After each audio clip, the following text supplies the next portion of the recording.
चले सो कल हम लोगों ने टीडीएस और टीसीएस कर लिया था पूरा कंप्लीट, और हमारे पास एक आखिरी टॉपिक बचा है। और एक्चुअली वो टॉपिक मैं पढ़ा तो रहा हूँ, लेकिन प्रैक्टिकली मेरे पढ़ाने लायक उसमें कुछ भी नहीं है, लेकिन फिर भी मैं पढ़ा रहा हूँ क्योंकि एक बार तो मेरा कर्तव्य है आपको बता दूं क्या क्या चीज़ें उसके अंदर लिखी हुई है। और इसके लिए मैंने आपको कल बोला भी था, ब्रिंग योर मॉड्यूल बोला था मैंने, तुम्हारी गलती है, ठीक है।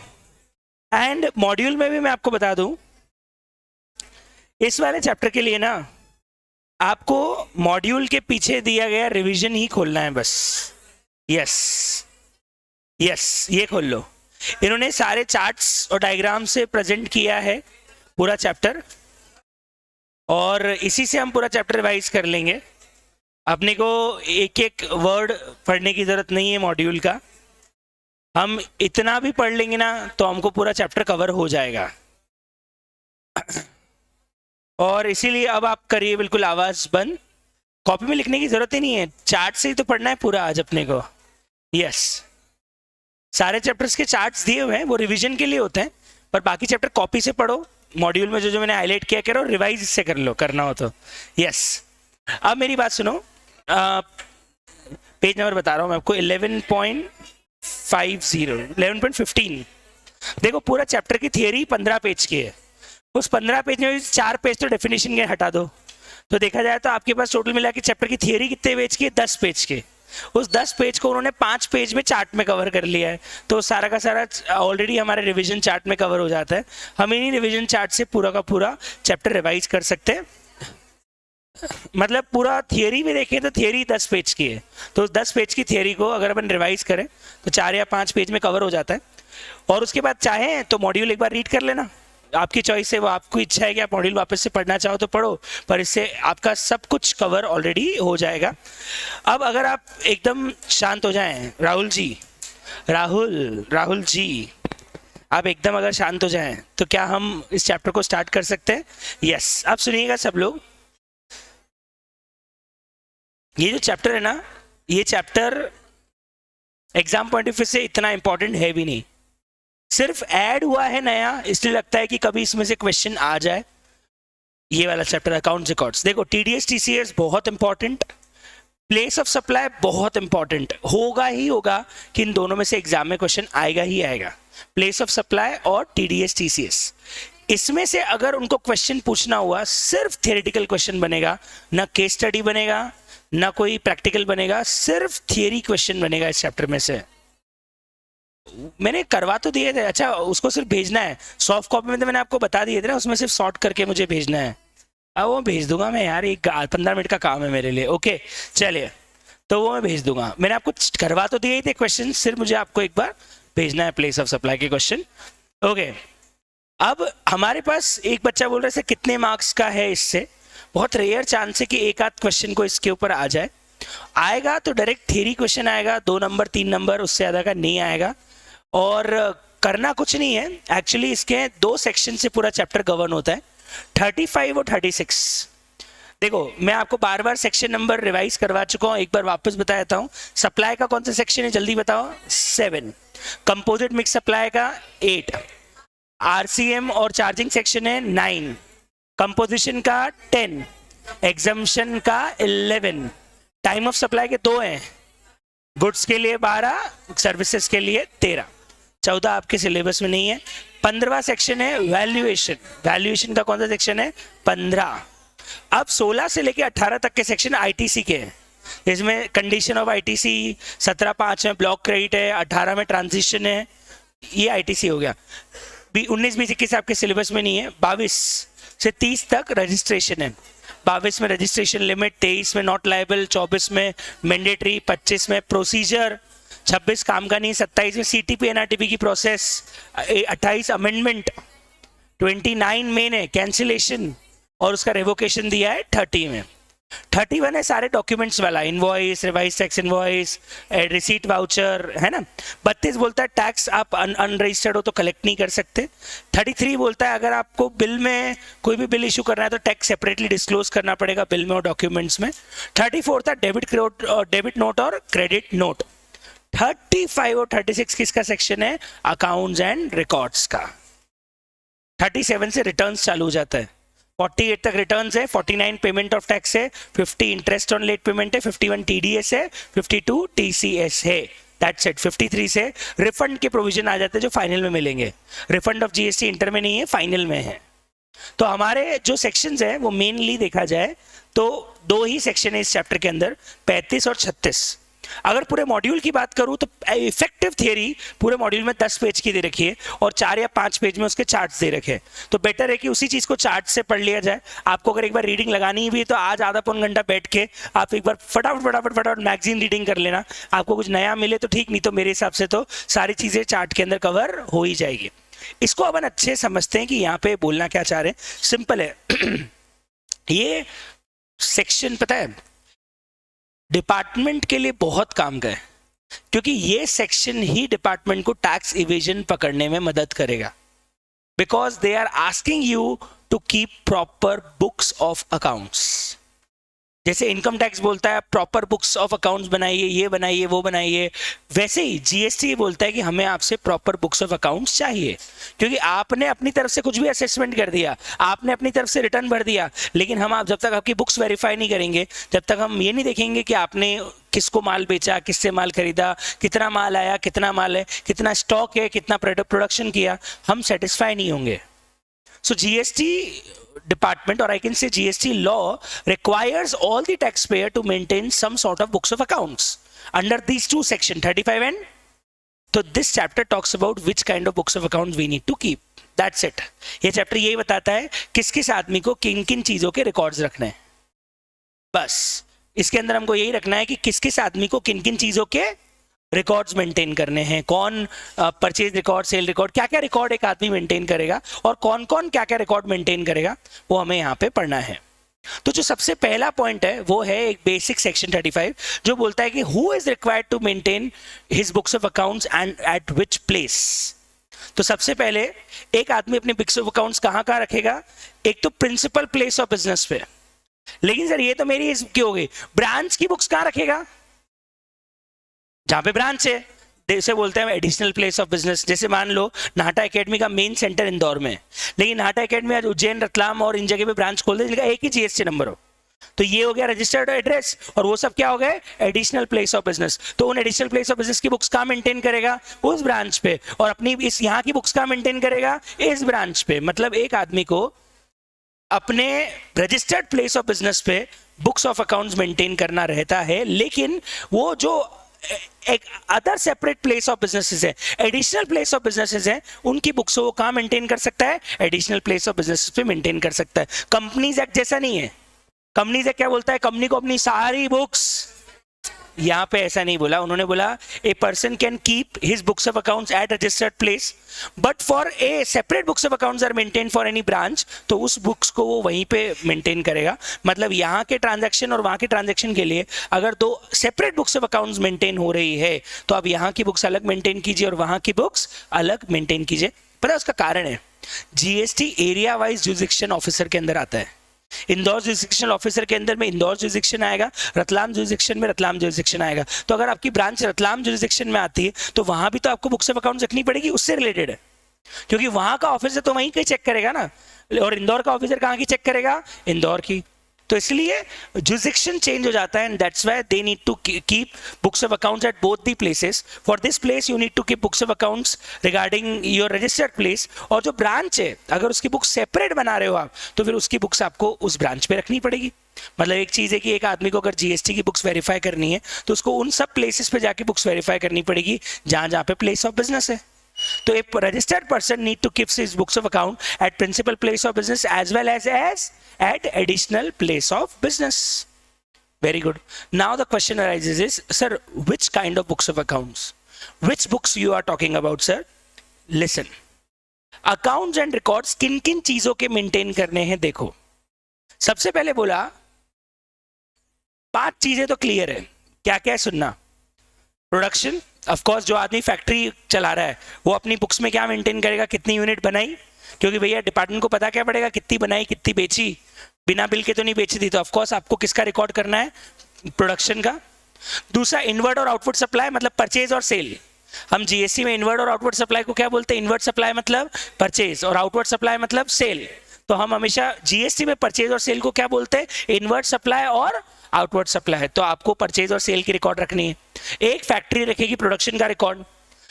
सर फैक्ट्री की परचेज सेल भी रिकॉर्ड करनी पड़ेगी। सर फैक्ट्री नहीं है तो प्रोडक्शन रिकॉर्ड नहीं आएगा, सिर्फ परचेज सेल आएगा।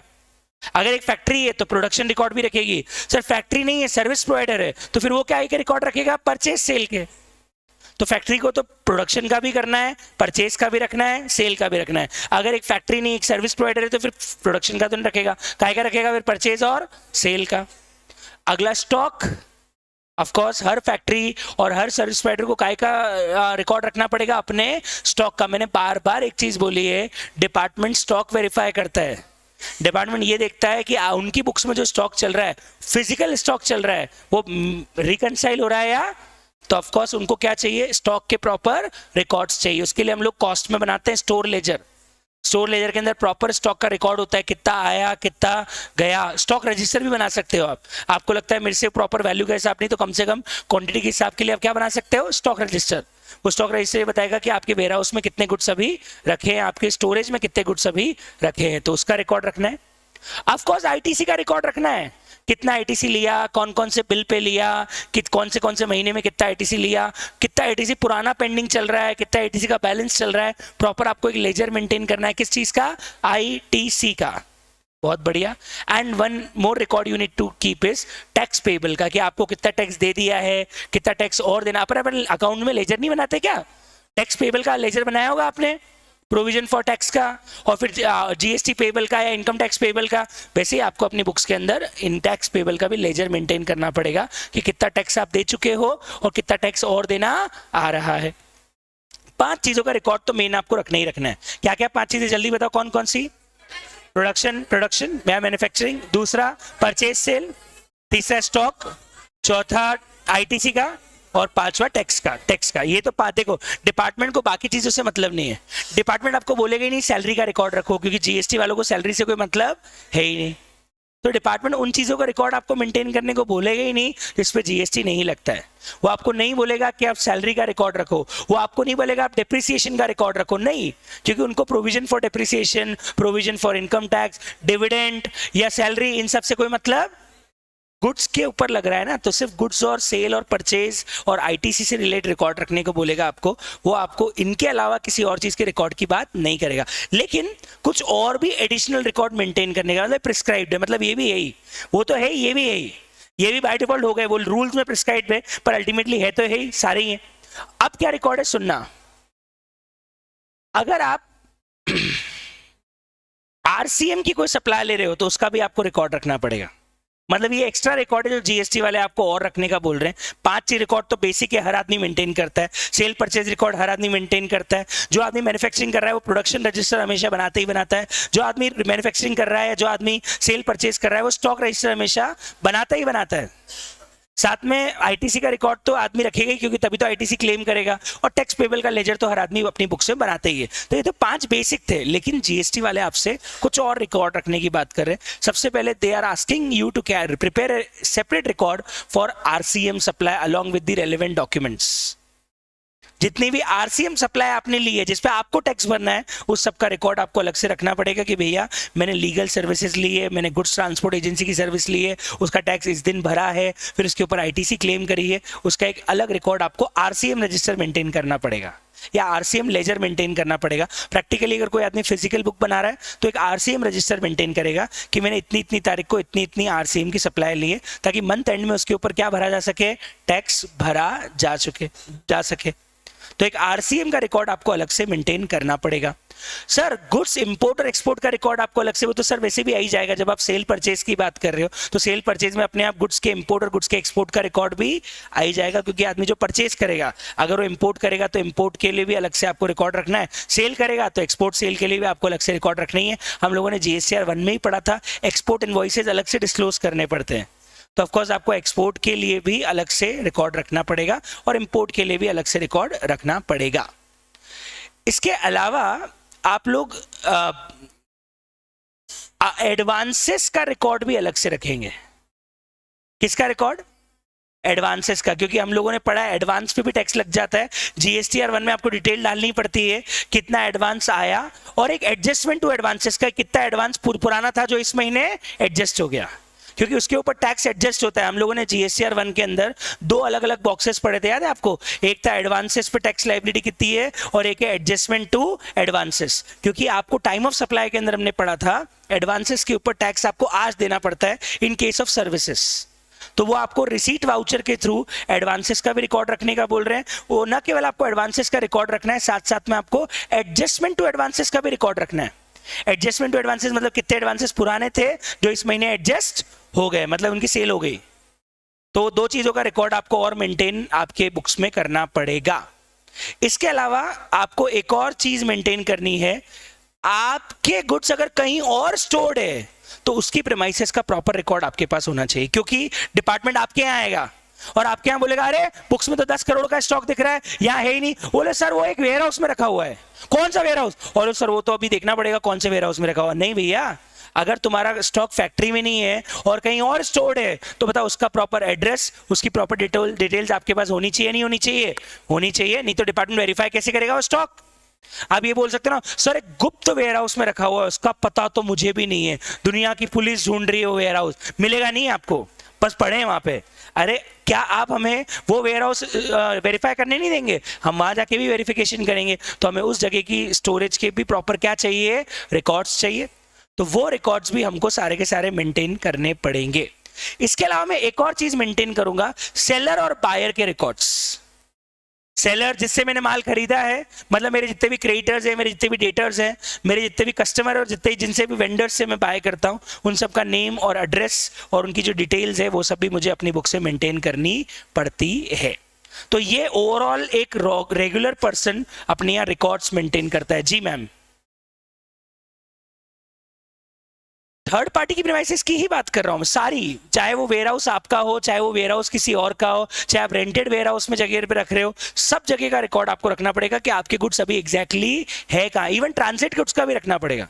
अगर रास्ते में गुड्स ट्रांजिट में है तो आपको बताना पड़ेगा कि ट्रांजिट में गुड्स कहाँ से निकले और कहाँ पहुंचे। ईवे बिल तो बनता ही है उस चीज का, तो उस चीज का आप प्रॉपर रिकॉर्ड भी रखिए। ठीक है, तो अब ये ओवरऑल आपका एक इंपॉर्टेंट चीज आ गया। अगर एग्जाम में क्वेश्चन आ जाए एक रजिस्टर्ड पर्सन को अपनी जीएसटी में कौन कौन सी बुक्स ऑफ अकाउंट्स के रिकॉर्ड रखने पड़ते हैं, तो ये पूरी लिस्ट है। अब मुझे एक बार बता दो टोटल है कितने, नाम कितने? 5 तो ऊपर ही थे, 5 के बाद 6, 7, 8, 9, 10, टोटल 10 रिकॉर्ड्स पे आपको बात करनी है। एग्जाम में डायरेक्ट क्वेश्चन क्या आ सकता है, एक आदमी रजिस्टर्ड पर्सन अपने यहाँ पे क्या क्या रिकॉर्ड रखेगा और कहाँ रखेगा? तो पहले बताओ कहाँ रखेगा? वो एक तो वो रखेगा अपने प्रिंसिपल प्लेस ऑफ बिजनेस पे और दूसरा रखेगा वो अपने एडिशनल प्लेस ऑफ बिजनेस में। आप 10 रिकॉर्ड के नाम बताओ जल्दी फटाफट, क्या क्या 10 रिकॉर्ड है, कितने याद आ रहे हैं बताओ? मैन्युफैक्चर स्टॉक, मैन्युफैक्चर स्टॉक है ना। परचेज सेल को बोलते हैं इनवर्ट सप्लाई और आउटवर्ड सप्लाई, आईटीसी और आउटपुट टैक्स पेबल। 5 तो ऊपर हो गए। फिर आरसीएम छठा, एक गुड्स बाहर अगर स्टोर किए तो कहां पे स्टोर किए, 7वां। इंपोर्ट एक्सपोर्ट 8वां, एडवांसेस और एडजस्टमेंट टू एडवांसेस 9वां, और आपके सप्लायर और आपके रिसीवर के नेम और एड्रेस। कितने हो गए टोटल मिला के? 10। कितना इजी है, मतलब एक पर्सन अपने यहाँ पे क्या क्या रिकॉर्ड मेंटेन करेगा, इन 10 रिकॉर्ड्स को एक रजिस्टर्ड पर्सन को अपने यहाँ पे मेंटेन करना है। मैंने आपको बोला था रटना ही है, इसको याद ही रखना है कि 10 चीजें हैं। मैं सिर्फ आपको रटवाने में हेल्प कर सकता हूँ, पर आपको इसको 2 बार पढ़ना पड़ेगा और इसको रटना पड़ेगा। इससे ज़्यादा तो मदद मेरे से मिलेगी भी नहीं इसमें, क्योंकि इसमें अल्टीमेटली कोई तरीका नहीं है, आपको 10 नाम याद रखने और कुछ भी नहीं है। ठीक है, बहुत बढ़िया। अब 2 चीजें कंपोजिशन वाले के लिए एग्जम्प्ट करिए,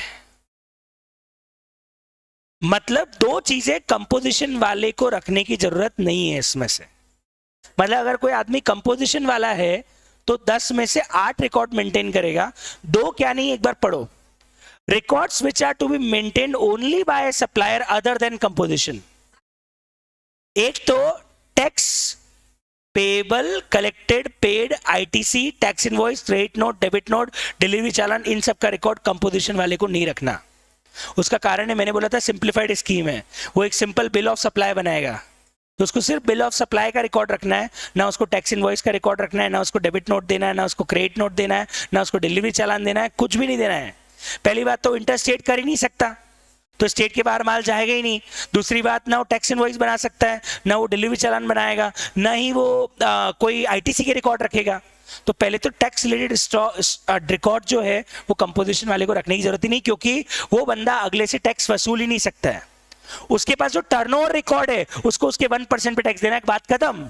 उसने क्या टैक्स लिया, क्या टैक्स दिया, कुछ भी नहीं, आपको सीधे देना है कि भैया आपको टर्नओवर पे 1% टैक्स लगने वाला है, दैट्स इट। या 6% टैक्स लगने वाला है, दैट्स इट। या 5% लगने वाला है, दैट्स इट। वहां पे आप कस्टमर से टैक्स वसूल नहीं सकते। तो ना तो आप उसको क्रेडिट नोट दोगे, ना उसको डेबिट नोट दोगे, ना उसको अलग से कोई टैक्स इनवॉइस दोगे, ना ही आपको डिलीवरी चालान की जरूरत पड़ेगी। सिंपल है, टर्नओवर का 1% टैक्स भरना है। तो आप टर्नओवर का रिकॉर्ड रखो, टर्नओवर का रिकॉर्ड रखो, आपको टैक्स का रिकॉर्ड अलग से रखने की जरूरत है ही नहीं।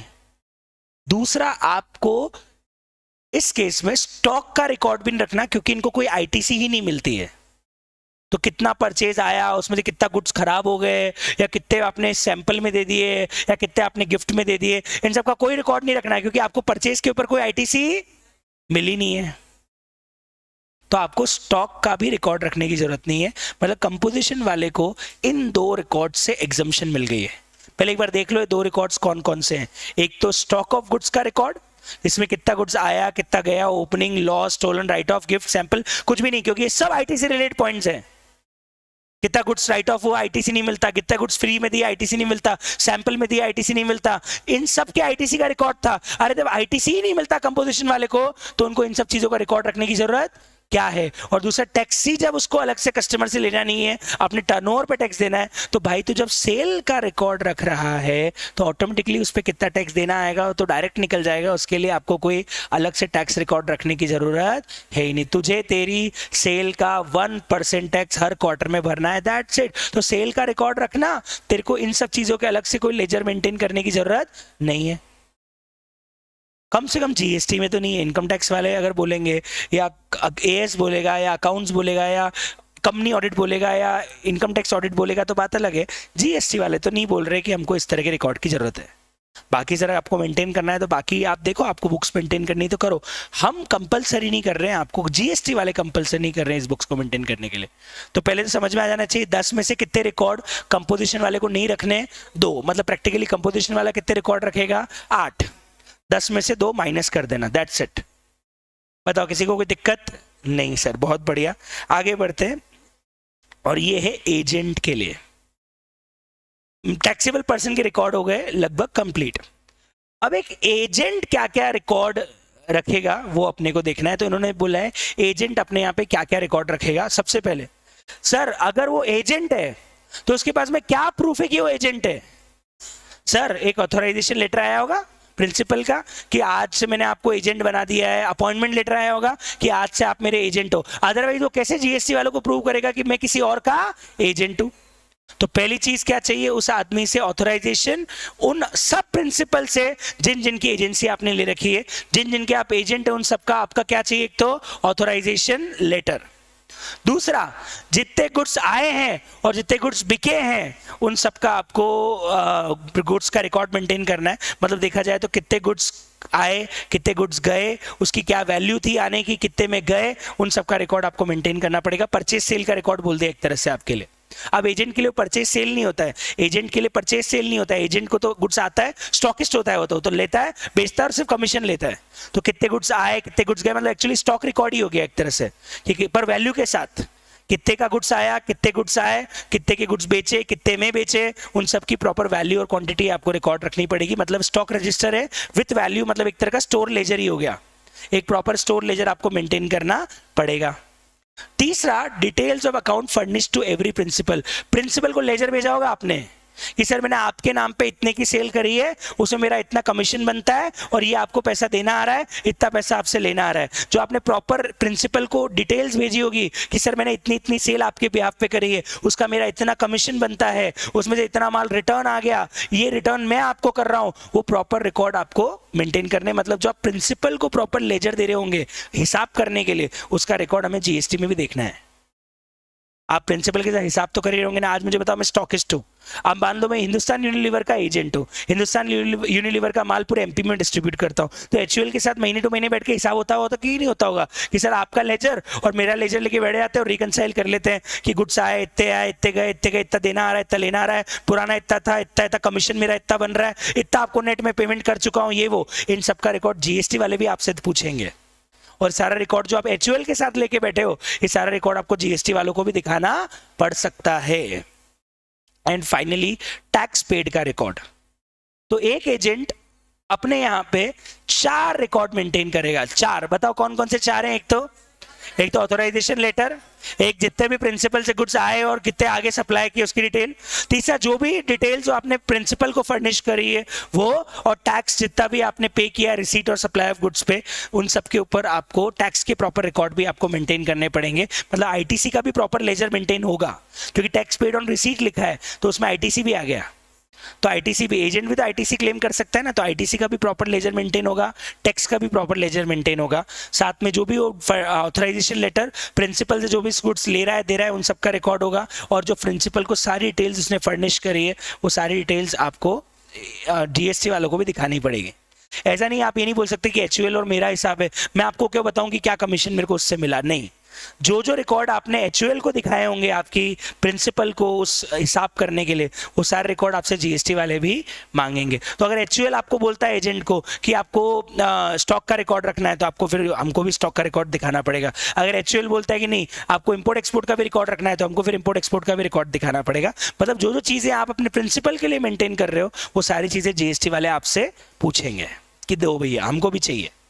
उनको दे रहे हो तो एक कॉपी हमारे लिए मेंटेन करो, हम जब मांगेंगे तब हम तुम मुझे बुक्स ऑफ अकाउंट सबमिट करोगे। एक्चुअली करना नहीं पड़ता है, उनका नोटिस आएगा कि हमको आपकी बुक्स में कुछ लग रहा है तो ही बुक्स ऑफ अकाउंट्स की कॉपी सबमिट होती है, अदरवाइज बस अपने आप मेंटेन करके रखो। फिजिकल वेरिफिकेशन भी करेंगे तो आपके प्रीमाइसेस पे जाके बुक्स देख के चले जाएंगे, सब मेंटेन है तो कोई दिक्कत नहीं है।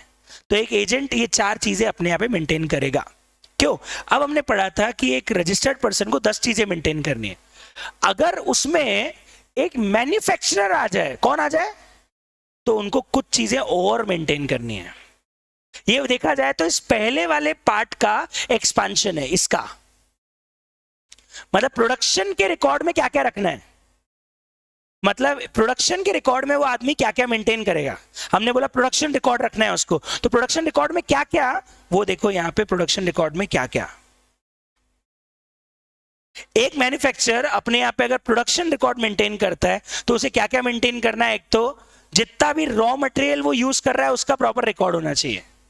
मतलब रॉ मटेरियल का यूजेज रिकॉर्ड लगेगा, उसमें ये भी आएगा कि एक प्रोडक्ट को बनाने में कितनी स्टैंडर्ड क्वांटिटी लगती है, कितनी क्वांटिटी आपने लगाई, वो कितने में खरीदी, वो प्रोडक्ट कितने बने, कितना वेस्टेज निकला, कितना बाय प्रोडक्ट है, कितना नॉर्मल लॉस है, इन सब का रिकॉर्ड होगा। क्योंकि आपको आईटीसी मिला है रॉ मटेरियल के ऊपर, हमने आपको रॉ मटेरियल पे आईटीसी ये बोल के दिया था कि तुम उसे अपने फैक्ट्री में यूज, तो आप अगर मान लो 1 लाख केजी रॉ मटेरियल खरीद रहे हो और उसमें से आपका प्रोडक्शन निकल के आ रहा है 2000 यूनिट का, तो आप ये तो जानोगे ना कि अच्छा 2000 को बनाने के लिए 1 लाख किलो रॉ मटेरियल लगा दिया। ऐसा कौन सा प्रोडक्ट है जिसकी स्टैंडर्ड क्वांटिटी 50 किलो है, ऐसा कौन सा प्रोडक्ट है जो 1 यूनिट को बनाने में 50 किलो लगता है, और वो फिर इंडस्ट्री से एवरेज से मैच करेंगे कि क्या बाकी सारी फैक्ट्रीज भी यही कर रही है क्या? नहीं यार सर, जो चीज 4 किलो में हो सकती है आप उसके लिए 50 किलो का रिकॉर्ड बना के बैठे हो, डिपार्टमेंट बैंड बजा देगा, डिपार्टमेंट को समझ में आ जाएगा कि आपने रॉ मटेरियल की फर्जी बिल ली है, इतना रॉ मटेरियल तो आपने एक्चुअली यूज किया ही नहीं है, तो उन्हें आपके रॉ मटेरियल के रिकॉर्ड्स मेंटेन चाहिए।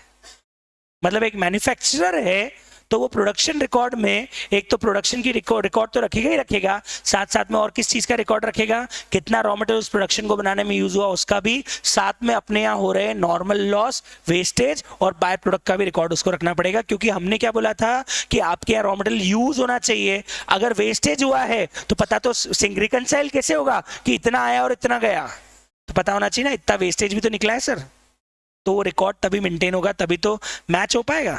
हम बोल रहे 10 किलो रॉ मटेरियल लगा तो फिजिकल क्वांटिटी में 10 किलो तो है ही नहीं, ये तो 4 किलो ही है, 6 किलो कहाँ गया सर? वेस्ट हो गया, 6 किलो का वेस्टेज है साहब, कटिंग में वेस्ट निकल जाता है, बाय प्रोडक्ट निकलता है, कचरा निकलता है, तो उस सबका भी रिकॉर्ड आपको प्रॉपरली मेंटेन करना पड़ेगा। अगर एक सर्विस प्रोवाइडर है, क्यों एक सर्विस प्रोवाइडर है, वो आउटपुट का रिकॉर्ड तो रख ही नहीं सकता, क्योंकि उसके लिए आउटपुट क्या है, टेंजिबल की इनटेंजिबल, लेकिन हो सकता है उसको यूज होने वाले रॉ मटेरियल तो रिकॉर्ड रख सकता है ना। आज मान लो एक रेस्टोरेंट है, एक रेस्टोरेंट बताओ क्या दे रहा है, सर्विसेज दे रहा है, लेकिन अल्टीमेटली खरीद क्या रहा है, खरीद रहा है खाना, तेल, घी, शक्कर, सब्जियां, इन सब का रिकॉर्ड आपको मेंटेन करना पड़ेगा। मतलब आपको जो भी गुड्स उस सर्विस को प्रोवाइड करने में यूज करे, जैसे नाटा एकेडमी किस चीज का रिकॉर्ड मेंटेन करती है, नोट्स का। हमने कितने नोट्स प्रिंट कराए, कितने नोट्स आपको दिए, उसका एक प्रॉपर रजिस्टर मेंटेन होता है कि हमने साल भर में कितनी बुक्स प्रिंट कराई, कितनी बुक्स आप तक को गई, साथ में जितने भी हमारे यहाँ पे प्रोजेक्टर्स, कैमरे लगे, इन सब का भी एक प्रॉपर रिकॉर्ड मेंटेन होता है। फिक्स्ड एसेट रजिस्टर मेंटेन होता है कि भैया हमारे पास ये फिक्स एसेट्स है, इतना फर्नीचर है। जीएसटी वाले सब चीजें आपकी चेक करेंगे क्योंकि इन सब पे आप आईटीसी लेके बैठे हुए हो। आपने प्रोजेक्टर पे आईटीसी लिया है, आपने कैमरे पे आईटीसी लिया है, आपने फर्नीचर पे आईटीसी लिया है, आपने एसी पे आईटीसी लिया है, आपने नोट्स की प्रिंटिंग पे आईटीसी लिया है। तो जैया वो है कि नहीं है आपकी बुक्स में? ऐसा तो नहीं है कि डमी बिल बनवा लिया आपने और फिजिकल स्टॉक आपके पास में है ही नहीं। तो एक सर्विस प्रोवाइडर को रॉ मटेरियल जो उसने यूज किया है सर्विस को देने में और उस पर कितना कितना आईटीसी लिया है, उस सब का भी रिकॉर्ड मेंटेन करना पड़ता है। मतलब देखा जाए तो 10 तो थे ही, ये एक आधे और एक्स्ट्रा ऐड कर दिया। पर ये किसके लिए? मैन्युफैक्चरर और सर्विस प्रोवाइडर। ट्रेडर के लिए इसकी जरूरत ही नहीं है क्योंकि ट्रेडर का रिकॉर्ड तो परचेज और सेल का ही है। लेकिन एक मैन्युफैक्चरर को रॉ मटेरियल का रिकॉर्ड भी रखना पड़ता है क्योंकि टेंजिबल आउटपुट जो है वो अलग है और रॉ मटेरियल अलग है। और सर्विस प्रोवाइडर को भी रॉ मटेरियल का रिकॉर्ड क्यों रखना है? क्योंकि आउटपुट कुछ और है और रॉ मटेरियल कुछ। ट्रेडर के लिए क्यों जरूरत नहीं है अलग से रिकॉर्ड रखने की? क्योंकि जो वो खरीद रहा है वही वो बेच रहा है, तो परचेज सेल के रिकॉर्ड में काम हो जाएगा। लेकिन यहाँ पे तो रॉ मटेरियल कितना लगा, कहाँ लगा, वेस्टेज कितना निकला, बाय प्रोडक्ट कितना हुआ, सर्विस यूज कर रहे हो तो भैया तुमने सर्विसेज के लिए कितना रॉ मटेरियल यूज किया, कितने नोट्स बांटे, कितने प्रिंटर्स यूज हुए, कितना फर्नीचर, कितना प्रोजेक्टर्स, कितने कैमरा, कितने कंप्यूटर्स, इन सब का रिकॉर्ड आपको मेंटेन करना पड़ेगा। सारा रिकॉर्ड मेंटेन होगा। बहुत बढ़िया। अब अगर एक वर्क कॉन्ट्रैक्टर है, क्या बोला है? Work contractor. मतलब वर्क कॉन्ट्रैक्टर मतलब कौन? जो कंस्ट्रक्शन कॉन्ट्रैक्ट्स लेता है। वर्क कॉन्ट्रैक्टर मतलब जो, जैसे अभी नीचे फर्नीचर वाला है, अगर हम उसको ठेका दे दें कि भैया तू हमको पूरा फर्नीचर बना के देगा, तो वो क्या बन जाएगा मेरे लिए? Work contractor. किसी को बोल दो फ्लोरिंग चेंज करने का ठेका दे दिया, तो क्या बन जाएगा मेरे लिए? Work contractor. इमूवेबल प्रॉपर्टी पे कोई भी आदमी अगर बाहर से कॉन्ट्रैक्ट का काम कर रहा है तो उसे हम क्या बोलते हैं? Work contractor. प्लम्बिंग का ठेका, इलेक्ट्रिकल फिटिंग का ठेका, पीओपी का ठेका, फ्लोरिंग का ठेका, फर्नीचर का ठेका, ये सब ठेके अगर आप देते हो तो उसको क्या बोलते हैं? Work contractor. उनके लिए अलग से रिकॉर्ड मेंटेन करने के लिए और बोला गया है। एक वर्क कॉन्ट्रैक्टर क्या क्या रिकॉर्ड मेंटेन करेगा? सबसे पहले दो चीजों का रिकॉर्ड सबसे इंपॉर्टेंट है। एक तो जिसके लिए काम किया है उसका, और जिससे वो रॉ मटेरियल खरीद के लेके आया है उसका। जैसे फॉर एग्जांपल अगर एक वर्क कॉन्ट्रैक्टर नीचे फर्नीचर का काम कर रहा है तो उन्होंने नाटा एकेडमी के लिए काम किया है, उनकी डिटेल आएगी। और एक वो अपना फर्नीचर का प्लाई, फेविकॉल, टूल्स कहां से खरीद के लेके आए हैं, उनकी डिटेल आएगी। मतलब एक तो जिनके लिए वो काम कर रहे हैं उनका भी रिकॉर्ड रखना पड़ेगा और जिनसे वो खरीद के ला रहे हैं उनका भी रिकॉर्ड रखना पड़ेगा। इसके अलावा उनको रिकॉर्ड रखना है, एक्चुअली ये कंटिन्यूस सप्लाई ऑफ सर्विस है। आप याद करना, कॉन्ट्रैक्ट में शॉर्ट टर्म होता है कि लॉन्ग टर्म होता है? तो आपको टैक्स कब लगता है? जब सर्विस कंप्लीट होकर बिल बनता है कि पेमेंट लेते जाते तब? मैंने बोला था कंटिन्यूस सप्लाई ऑफ सर्विस में सब्सिक्वेंट पेमेंट्स पे आपको, तो इसीलिए उन्होंने बोला पेमेंट कितने कितने कब कब रिसीव हुए हैं, क्योंकि वही टाइम ऑफ सप्लाई होता है आपका, date of payment. Work contractor के केस में क्या होता है आपका? Time of supply, date of payment. तो उसका रिकॉर्ड भी आपको अलग से रखना है। प्लस स्टॉक और गुड्स का रिकॉर्ड तो आपको रखना ही है। जितने स्टॉक खरीदा, जितना रॉ मटेरियल खरीदा, जितना आपने उसके ऊपर क्वांटिटी कितनी आई, कितने सर्विसेज ली, उस सब का रिकॉर्ड भी आपको रखना पड़ेगा। तो एक वर्क कॉन्ट्रैक्टर को इन चीजों का रिकॉर्ड और मेंटेन करना है। मतलब ये वर्क कॉन्ट्रैक्ट है रजिस्टर्ड पर्सन, तो रजिस्टर्ड पर्सन पे जो जो रिकॉर्ड ऊपर के लग रहे हैं वो तो लग ही रहे हैं, उनके अलावा ये रिकॉर्ड और रखने हैं। ये सब एडिशनल है क्योंकि वर्क कॉन्ट्रैक्टर भी आता है तो रजिस्टर्ड पर्सन की कैटेगरी में ना, तो जो 10 रिकॉर्ड रखे थे वो तो है ही, प्लस इनको इन चीजों का रिकॉर्ड और रखना है। तो जिनके लिए उन्होंने वर्क कॉन्ट्रैक्ट किया उनकी डिटेल्स, जिनसे उन्होंने सारा रॉ मटेरियल खरीदा उनकी डिटेल्स, साथ में कब कब आपको कितना कितना पेमेंट आया उसकी डिटेल भी रखनी है, और साथ में जितना इतना रॉ मटेरियल और ये सब आपने उसके लिए यूज किया उन सब की डिटेल्स भी आपको मेंटेन करनी पड़ेगी। ठीक है, ठीक है, ये भी इजी है। अब एक चीज मेरी बात सुनो, अगला जो बंदा है ना, उसका नाम है ट्रांसपोर्टर और वेयर हाउस ओनर। पता है ये लोग बहुत क्रूशियल है, क्योंकि ये लोग अपने नहीं दूसरे के गुड्स को लेके चल रहे हैं। नहीं समझे आप? ट्रांसपोर्टर का काम क्या होता है? गुड्स को एक जगह से दूसरे लेके जाना, मेरे के किसी और के। अच्छा, वेयर हाउस कीपर का, वेयर हाउस ओनर का काम क्या होता है? किसी और के गुड्स को। अब मेरी बात सुनो, मेरी बात सुनो। अगर मान लो, मैं नाम भूल गया भाई का,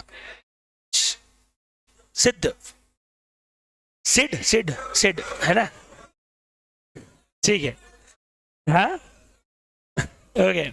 तो सिड का है ना, सिड के यहाँ पे छापा पड़ा और छापे में पता पड़ा कि सिड के पास 10 करोड़ का स्टॉक है, लेकिन ये स्टॉक इसकी फैक्ट्री में नहीं पड़ा है। तो डिपार्टमेंट ने बोला हमको फिजिकली वेरीफाई करना है कहाँ पड़ा है। बोले ये तो जानवी के गोडाउन में, जानवी वेयर हाउस ओनर है, इसके पास रखा हुआ है। ठीक है, जानवी से वेयर हाउस ओनर, उसके पास ये सिड के 10 करोड़ के गुड्स रखे। अब हम जानवी के पास पहुंचे और बोला कि अच्छा सिड के गुड्स का रिकॉर्ड। बोले कौन सा रिकॉर्ड? कुछ नहीं है हमारे पास। हमारे पास काय का रिकॉर्ड नहीं है, हमारे पास कोई रिकॉर्ड। डिपार्टमेंट बोलेगा इसकी 12 बजे, सिड बोल रहा है इसके यहाँ है, और ये बोल रहा है कि मैं नहीं दूंगा, मेरा गुड्स थोड़ी है। और इवन ये तो ये भी बोल सकते कि मैं तो अनरजिस्टर्ड हूं जीएसटी में, मेरे पास तो जीएसटी का हो सकता है ना कि वेयर हाउस कीपर कौन हो। अब मैं तो रजिस्टर्ड पर्सन ही नहीं है, तो वेयर हाउस कीपर तो बोल देगा भाग जाओ यहां से, तुम कौन रहे? जीएसटी वाले। मेरे को समझ नहीं आता जीएसटी, क्योंकि मेरे पे जीएसटी लगता ही नहीं है, टर्नओवर ही नहीं है साहब मेरा। ट्रांसपोर्टर बोलेगा मैं तो कंप्लीट आरसीएम में आता हूं, मैंने तो जीएसटी नंबर ही नहीं लिया, क्योंकि सारा टैक्स सामने वाले भरते, मैं तो भरता ही नहीं हूं, तो मेरे पे आना है, भटकना ही मत मेरे ऑफिस के आसपास। तुम कौन रहे? जीएसटी वाले, भाग जाओ। सेक्शन 23 बोलता है जिसके ऊपर कंप्लीट आरसीएम लगता है और उसके अलावा कोई भी सप्लाई नहीं कर रहा है, उसको जीएसटी नंबर लेने की जरूरत, तो मेरे यहाँ दिखना मत। अब मुझे बताओ, बेचारे जीएसटी वाले तो फंस गए। उसके यहाँ जा रहे हैं तो बोलते यहाँ रिकॉर्ड पड़ा है, इसके यहाँ जा रहे हैं तो बोले भाग जाओ, दिखना मत मेरे को, तुम कौन? तो अभी स्टॉक वेरीफाई कैसे होगा? इसलिए वेयर हाउस कीपर और ट्रांसपोर्टर्स को यह बोला गया है कि अगर आप रजिस्टर्ड हैं या आप अनरजिस्टर्ड हैं, हम आपको जो रिकॉर्ड बोल रहे हैं वो रिकॉर्ड आपको मेंटेन करने पड़ेंगे जीएसटी डिपार्टमेंट के लिए। और जीएसटी डिपार्टमेंट आपके यहाँ पे आके वेरीफाई करके जाएगा कि वो जो गुड्स वो बोल रहा है वो वेयर हाउस कीपर के यहाँ पे रखा है या नहीं रखा है। मतलब एक वेयर हाउस कीपर और एक ट्रांसपोर्टर को अनरजिस्टर्ड होने पे भी रिकॉर्ड रखना पड़ता है। वो रजिस्टर्ड है तो भी रिकॉर्ड रखेगा और वो अनरजिस्टर्ड है तो भी रिकॉर्ड रखेगा। कौन कौन से? ये रहे, देखो लिखा हुआ भी है, records to be maintain by owner और ऑपरेटर ऑफ गोडाउन और वेयर हाउस और ट्रांसपोर्टर वेदर रजिस्टर्ड और नॉट। अब किस चीज का रिकॉर्ड रखना है? सबसे पहले उन्हें रिकॉर्ड रखना है एक तो कंसाइनर का, कंसाइनी का, गुड्स का। अब वो प्रिस्क्राइब नीचे लिखा हुआ उन्होंने क्या क्या रिकॉर्ड रखना है, एक्चुअली ये रिकॉर्ड है मेन। ट्रांसपोर्टर रिकॉर्ड रखेगा किस चीज के? एक तो गुड्स ट्रांसपोर्ट कितने किए, डिलीवर कितने किए, अगर रास्ते में कहीं पे स्टोर किए तो वो कितने किए, कंसाइनर का जीएसटी नंबर, कंसाइनी का जीएसटी नंबर, और उसकी जितने ब्रांचेस हैं जहां जहां माल सप्लाई कर रहा हूं उस सब का रिकॉर्ड ट्रांसपोर्टर को अपने यहाँ पे मेंटेन करना पड़ेगा।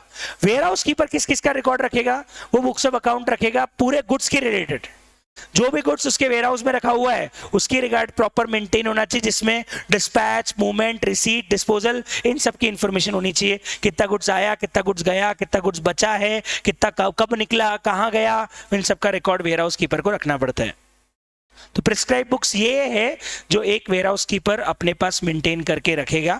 गुड्स ट्रांसपोर्ट की डिटेल, डिलीवर्ड की डिटेल रखेगा ट्रांसपोर्टर, साथ में ट्रांसपोर्टर डिटेल रखेगा जहां भी गुड्स उसने रास्ते में स्टोर किए। जैसे मान लो ट्रांसपोर्टर का ही एक वेयर हाउस है, ट्रांसपोर्टर ने भी अपना एक गोडाउन बना रखा है, तो उसका गुड्स कहाँ रास्ते में रखा है वो, साथ में जितने भी भेजने वाले और रिसीव करने वाले कंसाइनर है उनके जीएसटी नंबर, और अपनी ब्रांचेस का रिकॉर्ड भी रखना पड़ेगा ट्रांसपोर्टर को। जैसे उसका इंदौर में ऑफिस है तो उसके कहाँ कहाँ और ऑफिस है, क्योंकि वहां पे भी तो गुड्स हो सकते हैं, यही नहीं हो सकते हैं, हो सकता है अपनी ब्रांचेस पे भी ये सारे गुड्स हो, तो वहां भी ये सारा रिकॉर्ड उसको रखना पड़ेगा। वेयर हाउस कीपर अपना सारा रिकॉर्ड रखेगा फॉर जो भी गुड्स उसके पास वेयर हाउस में रखे हैं, प्लस जो भी उसने डिस्पैच किया है, मूवमेंट हुआ है, आए गए, कहाँ गए, उस सब का रिकॉर्ड वेयर हाउस कीपर को अपने यहाँ पे मेंटेन करना है। एक्चुअली रिकॉर्ड इनके खुद के लिए मेंटेन नहीं कर रहे, किसी और के लिए मेंटेन कर रहे हैं, क्योंकि जीएसटी वाले के पास पता है कि गुड्स इनके खुद के नहीं है, गुड्स किसी और के हैं, पर ये टैक्स चोरी में शामिल हो सकते हैं। हो सकता है ट्रांसपोर्टर बिना बिल के माल का डिलीवरी दे रहा हो सकता है ट्रांसपोर्टर बिना वेयर हाउस कीपर माल को छुपा रहा हो किसी के, तो वेयर हाउस के यहाँ पे रेट मार के आप देखो, एक चीज है ना, जीएसटी वालों को अगर किसी का फ्रॉड पकड़ना है तो उस गांव में या उस शहर के किसी बड़े वेयर हाउस पे छापा मार दे, क्योंकि ऐसे वो किसी एक के जाके टैक्स चोरी पकड़ेगा। अगर वेयर हाउस में पता चल गया कि 25 लोगों का माल पड़ा है, तो उन 25 लोगों को बुला के बोलेगा बिल दिखा, अब कितने लोगों के पास बिल होगा उसमें से, तो बताओ एक साथ कितने लोग धरा गए, 25 लोग धरा गए, तो कितना ही माल के बिल होंगे। देखो अल्टीमेटली स्टोरेज तो सबको करना है, आज आपने कच्चे में माल खरीदा है, पक्के में माल खरीदा है, फर्जी माल खरीदा है बिना बिल के, अल्टीमेटली आप किसी न किसी गोडाउन या वेयर हाउस में तो रखोगे। और अगर आप वेयर हाउस में देखो, इसका कॉन्सेप्ट इनकम टैक्स से निकल के आया है। इनकम टैक्स में अगर किसी का काला धन पकड़ना है ना, तो आपको कुछ नहीं करना है, आपको उनका जो एजेंट होगा, जो हुंडी चिट्ठी का काम करता होगा, उसके यहाँ पे रेट डाल दो, उसके यहाँ पे मिलेंगे बहुत सारे कागज, क्योंकि वो हुंडी चिट्ठी का काम करता है, जो फाइनेंस का ब्रोकर होता है ना, उसके यहाँ रेट डाल दो, आपको पूरे गांव के सारे धनी लोगों के कागज उसके यहाँ मिल जाएंगे। दूसरा, अगर आपको रेट डालनी है तो एक सीए के यहाँ पे रेट डाल दो,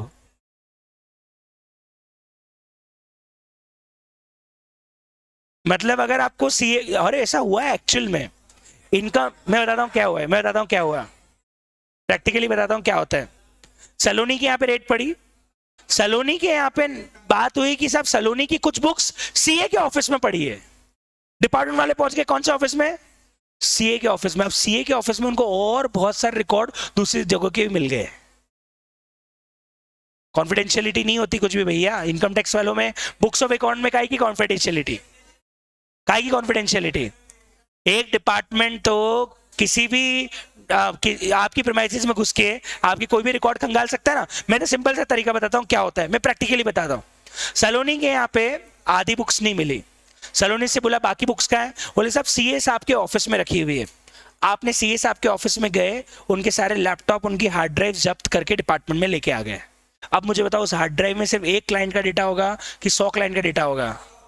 अब उसमें वो भी बिल होंगे जो हटाने थे, वो भी एडजस्टमेंट होंगे जो उन्होंने बैक डेट में जाके सारे प्लस माइनस किए होंगे, खर्चे कम किए होंगे, तो फर्जी बुक्स भी होगी, सब उस हार्ड ड्राइव के अंदर होगी। अब खजाना मिल गया डिपार्टमेंट को, तो डिपार्टमेंट को क्या मिल गया, ट्रेजर, क्योंकि अब उसे तो भैया 100 लोगों के जबरदस्त डेटा मिल गए, जिसके हिसाब से 100 असेसीज को पकड़ सकते हैं। तो ऐसा होता है और हुआ है। तो it is very important to be very careful in your office, क्योंकि हम तो डूबेंगे ही सनम, सभी को ले डूबेंगे। इसलिए ध्यान रखना कि आपकी ऑफिस में क्या बुक्स और क्या डेटा है, वो बहुत इंपॉर्टेंट है, क्योंकि किसी भी दिन इनकम टैक्स वाले या जीएसटी वाले आपके यहाँ आ जाएंगे किसी क्लाइंट का डेटा लेने के लिए, और वो धरेंगे तो फिर आपकी पूरी हार्ड डिस्क ले जाएंगे। ऐसे थोड़ी होता है पलक, किसी को बोलेंगे एक काम कीजिए ना सर, हमको इस पर्टिकुलर की फाइल दे दीजिए, वो तो आपके यहाँ सीजर करेंगे और सारी की सारी चीजें उठा के, तब तक तो आप बहुत सारी चीजें डिलीट कर दोगे ना अगर ऐसे बोल दिया। हाँ, एथिकल बिहेवियर, इनकम टैक्स वाले एथिकल होते हैं क्या, कैसी बात, प्रोफेशनल अहम है, इनकम टैक्स वाले थोड़ी है। अबे उन पे थोड़ी कोड ऑफ एथिक्स लगता है, तो फिर डिपार्टमेंट वाले लोगों पे थोड़ी हमारा कोड ऑफ एथिक्स लगता है। प्रोफेशनल बिहेवियर नहीं है, एथिकल बिहेवियर नहीं है। अबे इनकम टैक्स वाले एथिकल चले गए ना, तो रुपए का कलेक्शन नहीं कर पाएंगे, फिर एथिकल ही बैठे रह जाएंगे। तो सबको पता है प्रैक्टिकल बातें बहुत अलग होती है, पहली बात तो। और इनकम टैक्स वाले तो in case of any doubt आपकी बुक्स को उठा के ले जा सकते हैं, फिर करना बेटा ना, फिर छुड़वाना धीरे धीरे सारी बुक्स। ठीक है, चले, बहुत बढ़िया। अब एक सेकेंड, किस किस को क्या क्या रिकॉर्ड मेंटेन करने समझ में आ गया। एक रजिस्टर्ड पर्सन 10 रिकॉर्ड मेंटेन करेगा, अगर वो मैन्युफैक्चरर है तो उसमें रॉ मटेरियल और ऐड कर लेना, और आईटीसी और ऐड कर लेना। सर्विस प्रोवाइडर है तो भी रॉ मटेरियल का रिकॉर्ड और रख लेगा। अगर वो एजेंट है तो 4 रिकॉर्ड मेंटेन उसको करने रहेंगे। अगर वो कंपोजिशन है तो उसको 10 में से 8 ही रिकॉर्ड मेंटेन करने, 2 माइनस से अगर वर्क्स कॉन्ट्रैक्ट है तो उसको कुछ रिकॉर्ड और मेंटेन करने एक्स्ट्रा। और वेयर हाउस कीपर और ट्रांसपोर्टर है तो रजिस्टर्ड है या अनरजिस्टर्ड है। नॉर्मली बुक्स कीप करने का जो ड्यूटी है वो रजिस्टर्ड पर्सन की होती है, लेकिन ट्रांसपोर्टर और वेयर हाउस के केस में रजिस्टर्ड और अनरजिस्टर्ड दोनों केस में उसको जीएसटी वालों के लिए रिकॉर्ड मेंटेन करके रखने पड़ेंगे। अब सवाल आता है रिकॉर्ड मेंटेन होते कैसे हैं? बहुत ईजी है। पहली बात, आप इलेक्ट्रॉनिक फॉर्म में भी रिकॉर्ड को मेंटेन कर सकते हैं, but that record should be properly authenticated, मतलब डिजिटल सिग्नेचर होना चाहिए। जैसे अगर आपने कोई अकाउंट्स और बुक्स को सॉफ्ट कॉपी में मेंटेन किया है तो डायरेक्टर से या तो प्रॉपर साइंड होनी चाहिए या उस पर प्रॉपर डिजिटल सिग्नेचर होना चाहिए, क्योंकि अगर रिकॉर्ड्स पे साइन नहीं हुआ तो कभी भी बिजनेस ओनर या डायरेक्टर पलट सकता है कि ये रिकॉर्ड तो मैंने आज तक कभी देखा ही नहीं, तो फ्रॉड है, अकाउंटेंट ने फ्रॉड किया है, मैं तो इन्वॉल्व ही नहीं हूं। लेकिन अगर आपने साइन कर दिए तो ये माने जाएंगे कि आपने इन सब रिकॉर्ड्स पे आप रिस्पॉन्सिबल हो। इसीलिए बोल रहे हैं कि प्रॉपर रिकॉर्ड्स पे क्या होना चाहिए, आपके सिग्नेचर या फिर डिजिटल सिग्नेचर। दूसरा, आप डिपार्टमेंट वालों को ये एक्सक्यूज नहीं दे सकते कि सर एक दिन रात को बहुत बिजली कड़की थी, बहुत पानी आया और उस दिन सारे के सारे रिकॉर्ड बह गए। आपके पास रिकॉर्ड का क्या होना चाहिए, प्रॉपर बैकअप होना चाहिए। तो अगर आप इलेक्ट्रॉनिक रिकॉर्ड्स ही मेंटेन कर रहे हो तो उन इलेक्ट्रॉनिक रिकॉर्ड्स का प्रॉपर बैकअप आपके पास होना चाहिए। और इलेक्ट्रॉनिक रिकॉर्ड का मतलब सिर्फ ये नहीं है कि आपने लैपटॉप पे टैली का डेटा खोल के दे दिया, वो हो गया। अगर आपके पास हार्ड ड्राइव्स है, पेन ड्राइव्स हैं, तो उन सबको भी रिकॉर्ड मानते हैं और उन सबको भी वो जब्त कर लेंगे। वो लैपटॉप तो ले ही जाएंगे, उस लैपटॉप के साथ साथ वो सब डिवाइस ले जाएंगे जिस पे आपने रिकॉर्ड्स को क्या किया है, स्टोर करके रखा है। तो आपके लैपटॉप भी ले जाते हैं, आपकी हार्ड ड्राइव भी ले जाते हैं, आपकी पेन ड्राइव भी ले जाते हैं, सब जब्त करके ले जाते हैं। अगर उनको फ्रॉड लगता है या इन्वेस्टिगेशन होता है तो सब रिकॉर्ड ले आते हैं, जहां जहां डेटा स्टोर हो सकता है उन सबको रिकॉर्ड मानते हैं। लॉ बोलता है रिकॉर्ड जब्त करने, अरे रिकॉर्ड में तो उनके सारे हार्ड ड्राइव्स भी आ गई, क्योंकि बीच में क्या लाइन लिखी हुई है, books of account include any electronic form of data stored on any electronic, ये सब भी ले जाते हैं। ठीक है, इसके अलावा such records need to be produced on demand in hard copy in any electronic readable format. जब भी आपसे मांगे जाए तब या तो हार्ड कॉपी में या ई फॉर्म में वो सारे रिकॉर्ड्स आपको डिपार्टमेंट को जमा कराने पड़ेंगे। आपसे जब भी मांगे जाए तब आपको दिखाने पड़ेंगे। और न केवल वो आपसे डिवाइसेस ले जाएंगे, वो आपसे पासवर्ड भी मांगेंगे। अरे डिपार्टमेंट वाले ईमेल आईडी खोल के सारे मेल चेक करते हैं बैठ के, क्योंकि आजकल कई लोग अपना सारा कम्युनिकेशन किसके थ्रू करते हैं, ईमेल के थ्रू या व्हाट्सएप के थ्रू। आपसे वो आपके लैपटॉप का पासवर्ड, आपकी ईमेल आईडी का पासवर्ड भी मांग सकते हैं और आपको देना पड़ेगा, क्योंकि रिकॉर्ड तो वहां पे ही मेंटेन होते हैं। अगर आप ई फॉर्म में इनवॉइस दे रहे हो तो ईमेल के थ्रू ही दे रहे होंगे, तो आपको आपकी ईमेल आईडी का, इंस्टाग्राम का देने की जरूरत नहीं है ना, स्नैपचैट और इंस्टाग्राम का मत देना। पर जहां जहां आप रिकॉर्ड्स रख सकते हो वो उन सब चीजों के पासवर्ड्स आपसे मांग सकते हैं। तो लैपटॉप इनक्रिप्ट करके कुछ भी नहीं होगा, वो आपसे पासवर्ड ले लेंगे। और हेलो, एक सेकेंड, आपको एक इंटरेस्टिंग चीज बताता हूं। सर मैंने पासवर्ड नहीं दिया तो क्या होगा? एक मिनट, डंडे तो मारेंगे, चलो ठीक है, मारेंगे तो नहीं, लेकिन हाँ, पहली बात तो आप कॉपरेट नहीं करोगे तो और बैंड बजाएंगे, पहली बात। दूसरा, डिपार्टमेंट के पास में आजकल ऐसे सॉफ्टवेयर है कि वो आपको 20 लेयर तक का इंक्रिप्शन तोड़ सकते हो। मतलब 20 बार इंक्रिप्ट किया हुआ डेटा या 20 बार डिलीट किया हुआ डेटा भी वो निकाल सकते हैं। आप सोचते हैं कि सर मैंने अपने लैपटॉप से डेटा डिलीट कर दिया और मैंने रिसाइकल बिन से भी उड़ा दिया। मेरे पास एक सॉफ्टवेयर है, आप मेरे को आपका फोन दे दो, आपका पिछले 6 महीने का सारी डिलीटेड फाइल्स मैं निकाल के दे दूंगा आपको, भले 6 बार डिलीट हो चुकी हो। हार्ड ड्राइव में 20 लेयर तक का डेटा भी निकल जाता है। आपको क्या लगता है डेटा डिलीट होता है? डेटा डिलीट नहीं होता है, एक के ऊपर एक चढ़ता है। आपने अगर पुराना डेटा डिलीट किया है तो हटानी है हार्ड ड्राइव से, एक के ऊपर एक चढ़ता है। और वो लोग घुस घुस के कितने नीचे का डेटा निकाल देते हैं?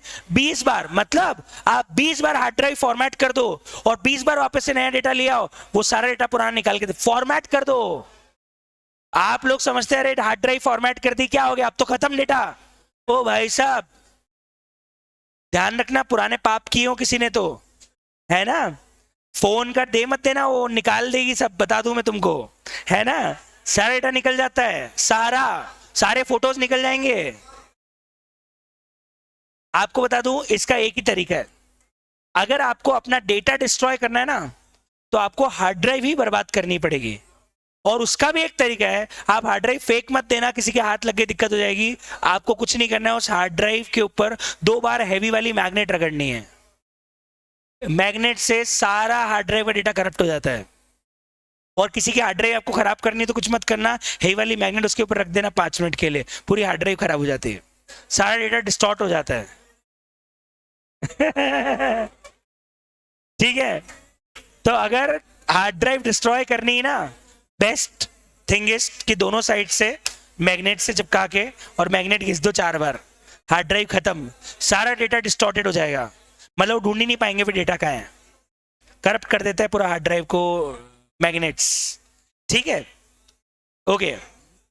इसीलिए आप देखना हार्ड ड्राइव की केसेस हमेशा प्लास्टिक के आते हैं, क्योंकि उसके मैग्नेट नहीं चिपकती है, मेटल्स नहीं आती है, हमेशा हार्ड ड्राइव के केसेस किसके आते हैं, प्लास्टिक्स के।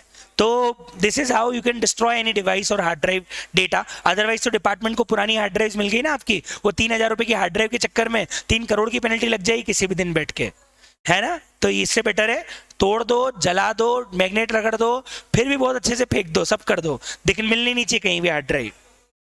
अब एक और चीज, वो तो ये बोलता है कि कोई भी एंट्री ओवर रिटन और इरेज नहीं होनी चाहिए, रिकॉर्ड आपका ओवर राइटिंग नहीं होना चाहिए, इरेज नहीं होना चाहिए, पहली बात। इनकरेक्ट एंट्रीज में अगर क्लरिकल एरर ठीक है तो चलेगा, अदरवाइज अगर और कोई एरर हुई है तो आपको उस पर प्रॉपर सिग्नेचर लेने पड़ेंगे। ये चेक के साथ होता है, आप चेक बना दो और चेक में ओवर राइटिंग कर देते हो ना, तो वहां पे एक और बार साइन करने पड़ते हैं, अदरवाइज चेक डिसऑनर हो जाता है। तो अगर चेक में मतलब फिगर में आपने गलती से 1 लिख दिया था और बाद में उसको 2 किया, तो आपको वहां पे भी एक और बार साइन घुमाने पड़ेंगे, अगर वहां साइन नहीं घुमाओगे तो चेक बर्बाद हो जाएगा, डिसऑनर हो जाएगा। तो वैसे ही अगर आप कोई एंट्रीज में कुछ ओवर राइटिंग करते हो या इनकरेक्ट एंट्रीज करते हो तो उस केस में आपको उसको ही प्रॉपर्ली अटेस्ट कराना पड़ेगा। अब अगर कोई एंट्री रिकॉर्ड्स आपने मेंटेन किए हैं तो जो भी एडिटिंग और डिलीटिंग हुई उसका भी लॉग मेंटेन होना चाहिए कि किसको डिलीट किया, किसको। ये अभी ऑडिट ट्रेल के सॉफ्टवेयर में होता है, असीम सर ने आपको बताया होगा, जो ऑडिट ट्रेल का सॉफ्टवेयर होता है उसमें आपके सारी डेटा की एडिटिंग का पूरा रिकॉर्ड होता है, वही आपको यहाँ पे मेंटेन करना है। अगला, books of account serially numbered होना चाहिए, तो हमने पहले ही पढ़ा है कि चाहे वो इनवॉइसेज हो चाहे वो लेजर्स हो, सब प्रॉपर्ली सीरियली नंबर होना चाहिए। और जब भी आपसे बुक्स ऑफ अकाउंट मांगी जाए वो सारी बुक्स ऑफ अकाउंट्स आपको प्रोड्यूस करनी पड़ेगी। और अगर आपने बुक्स ऑफ अकाउंट मेंटेन नहीं की या आपसे मांगी गई और आपने नहीं दी, तो पहली चीज तो ये मान लिया जाएगा कि वो गुड्स की अकाउंटिंग नहीं है और उसे डीम्ड सप्लाई मान लिया जाएगा। मतलब अगर आपके पास स्टॉक मिला या आपके पास में स्टॉक नहीं मिला, 10,000 क्वांटिटी का स्टॉक बुक्स में दिख रहा है, फिजिकली स्टॉक 4,000 ही या 2,000 ही है, तो मानेंगे आपने 6,000 बेच दिया और 6,000 पे आपको क्या भरना पड़ेगा, टैक्स, और उसका डिमांड नोटिस आ जाएगा सेक्शन 73 और 74 के अंदर। मतलब जितना डिफरेंस निकला है बुक्स और आपके एक्चुअल फिगर में, बुक्स और फिजिकल वेरिफिकेशन में जितना डिफरेंस निकला है या किसी गुड्स का रिकॉर्ड नहीं मिला है, वो उसे बाय डिफॉल्ट टैक्स इवेजन मान के उसके ऊपर क्या वसूल लेंगे, टैक्स वसूल लेंगे। परचेज नहीं मिला तो मानेंगे कि आपने परचेज पे टैक्स नहीं दिया होगा, सेल नहीं मिला तो मानेंगे आपने सेल पे टैक्स नहीं दिया होगा, अल्टीमेटली दोनों में लग जाएगा। परचेज का डेटा नहीं मिला, गुड्स ज्यादा मिल गए जबकि इसके बिल नहीं मिले तो भी टैक्स वसूल लेंगे, और बिल मिल गए गुड्स नहीं मिले तो भी टैक्स वसूल लेंगे। समझ रहे हो आप, मतलब रिकॉर्ड से कुछ भी मिसमैच हुआ तो ये मान लेंगे कि ये बंदे ने सप्लाई कर दिए होंगे, अनअकाउंटेड गुड्स मान लेंगे और उसके ऊपर टैक्स वसूल लिया जाएगा अंडर सेक्शन 73 एंड 74, जो कि डिमांड नोटिस के प्रावधान है। डिमांड आ जाएगी आपके ऊपर उतने गुड्स के टैक्स भरने की, विद इंटरेस्ट विद पेनल्टीज। 18% की रेट से इंटरेस्ट भी लगेगा प्लस 100% तक की पेनल्टी भी लग सकती है, अलग अलग क्लॉजेज हो सेक्शन 73 और 74 के अंदर। लास्ट चीज एक और बोलिए कि आपको बुक्स ऑफ अकाउंट्स को कितने टाइम तक मेंटेन करना है और रख के रखना है। कंपनीज एक्ट में कितने साल दिए हैं, 8 साल, यहाँ पे 6 साल। आई थिंक 128 लगता है, कंपनीज एक्ट 127 या 128, 128 ही है ना बुक्स ऑफ अकाउंट्स का। यस, 8 सालों के लिए कंपनीज एक्ट बोलता है बुक्स मेंटेन करो, यहाँ पे बोला है 6 साल। पर हेलो, 6 साल नहीं है, प्रैक्टिकली बोलूं 6 साल और 9 महीने है, क्योंकि आप एक पढ़ो 6 साल कहां से, ढंग से पढ़ो 6 साल कहां से, ढंग से पढ़ो, 6 साल कहां से? 6 साल एनुअल रिटर्न भरने की ड्यू डेट से। तो भैया एनुअल रिटर्न भरने की ड्यू डेट कब आती है? 9 महीने, मतलब प्रैक्टिकली 6 साल नहीं है, 6 साल और 9 महीने। क्योंकि आप अगर 31 मार्च को बुक क्लोज कर रहे हो तो आपको 6 साल काउंट 31 मार्च से नहीं होंगे, दिसंबर से होंगे, जनवरी से होंगे। 31 दिसंबर तक तो आपको एनुअल रिटर्न भरना पड़ता है ना। 72 मंथ्स कहां से, अच्छे से देख लेना वापस, 72 मंथ्स कहां से? जैसे फॉर एग्जांपल अभी कौन सा ईयर चल रहा है? 23-24, 23-24। मेरी बुक्स कब तक मेंटेन होगी, कब रिकॉर्ड होगा? 23-24 का 31 मार्च को बुक क्लोज होगी। अब मेरा एनुअल रिटर्न का कब भरना है? 31 दिसंबर 2024, 31 दिसंबर 2024। यहां वहां से 6 साल तक मुझे 23-24 की बुक्स मेंटेन करनी है। मतलब 31 दिसंबर 2030 तक, 31 दिसंबर, 1 जनवरी 2025 से चालू होगा ना, तो 25 पूरा, 26 पूरा, 27 पूरा, 28 पूरा, 29 पूरा और 30 पूरा। नहीं समझे? मतलब आपको प्रैक्टिकली देखा जाए तो साल खत्म होने से 6 साल नहीं, 6 साल और 9 महीने, पर उसको लिखेंगे लॉ में कैसे? 72 months from the due date of filing of annual return. 72 महीने कहां से देखेंगे? एनुअल रिटर्न भरने की ड्यू डेट से। Sir sir sir sir sir sir sir sir लेकिन एक चीज सर आप बोल रहे हो 6 साल 9 महीने में रिकॉर्ड रखो, उसके बाद जला दो, कुछ नहीं। क्योंकि हाँ, हमको उसके बाद कैसे, आप क्या मतलब डिपार्टमेंट 6 साल 9 महीने की पुरानी रिकॉर्ड मांग सकता है आपसे? बिल्कुल नहीं मांग सकता। क्यों मांगेगा? वो बोलेगा कि आपको जब रिकॉर्डिंग रखना है तो हमने हटा दी है। बिल्कुल, मतलब एक चीज तो क्लियर है, डिपार्टमेंट 6 साल से पुराना केस नहीं खोल पाएगा। नहीं समझे आप? डिपार्टमेंट कितना साल पुराना केस खोल पाएगा? मतलब एक प्रैक्टिकली चीज बताता हूं, अगर मैंने 2017 में कोई फ्रॉड किया होता, कौन से साल में? 17 में, तो 2017-18 के लिए आपका एनुअल रिटर्न की ड्यू डेट आती है 31 दिसंबर 2018। तो अपन मानते हैं 19 पूरा, 20 पूरा, 21 पूरा, 22 पूरा, 23 पूरा और 24 पूरा, 24 पूरा। अब अगर ये साल निकल जाए और अगर मैंने 17-18 में कोई फ्रॉड किया हो तो मैं चैन की नींद सो सकता हूं, क्योंकि मुझे पता है कि अब वो बुक्स खुलने वाली नहीं है। समझे कि नहीं समझे? मतलब अगर मैंने 6 साल पहले कोई फ्रॉड किया हो, फ्रॉड मतलब कोई टैक्स चोरी की हो या कोई बुक्स में झोल किया हो, मेन तो बुक्स में झोल किया हो, तो मेरे से वो 6 साल पुरानी बुक्स ऑफ रिकॉर्ड्स मांग नहीं सकते। इनकम टैक्स में भी यही है, 6 साल। इनकम टैक्स में भी 6 साल से पुरानी बुक्स ऑफ रिकॉर्ड्स डिपार्टमेंट मांग नहीं सकता है। तो 6 साल बाद केस बंद हो जाते हैं, टाइम बार्ड हो जाते हैं। तो यहां पे ध्यान रखना कितने टाइम के लिए बुक्स मेंटेन करनी है? 6 ईयर्स प्लस 9 मंथ और ऐड कर लेंगे अपन, 6 ईयर 9 मंथ। हाँ नहीं, दिसंबर में नोटिस भेज दे, लेकिन उसमें भी एक क्लॉज है, नहीं भेज सकते। सेक्शन 73 और 74 बोलता है, अभी तो अलग क्लॉज है वो, 73 74 बोलता है कि आप नोटिस भेज सकते हो 5 सालों के अंदर। नोटिस भेजने का टाइम 5 साल में ही है, मतलब रिकॉर्ड 6 साल रखना है पर नोटिस तो 5 साल के अंदर ही भेजना पड़ेगा। वो 73 74 में लिखा हुआ है, वो तो अभी तक अपन पढ़ ही नहीं रहे। तो 5 साल के बाद नोटिस टाइम बार्ड हो जाता है। वो 5 ईयर की टाइम लिमिट आप पढ़ोगे फाइनल में जाके, क्योंकि वो दिया हुआ है सेक्शन 73 और 74 में। चलो मैंने टैक्स चोरी करी, नोटिस तो 73 74 में ही आएगा ना। 74 बोलता है कि नोबडी, मतलब एक कोई भी डिमांड ऑर्डर 5 साल from the date of due date of filing of annual return में आ जाना चाहिए। मतलब अगर आपको कोई डिमांड देनी है और उसका नोटिस देना है तो सारी प्रोसीडिंग कितने साल में खत्म हो जानी चाहिए? 5 साल। बुक्स 6 साल मेंटेन करवाने का बोल रहे हैं, पर आपकी डिमांड 5 साल के बाद नहीं आ पाएगी, प्रैक्टिकली 6 साल भी नहीं। अगर मैं 73 74 को देखूं तो कोई भी केस कितने साल तक खुल सकता है? 5 साल। वो अब मैं पढ़ा नहीं रहा हूं क्योंकि फाइनल में आता है, तो 5 साल बाद ही नहीं खुल सकता केस। ठीक है, अब आता है सवाल कि साहब एक मिनट इसमें एक क्लॉज और है जी।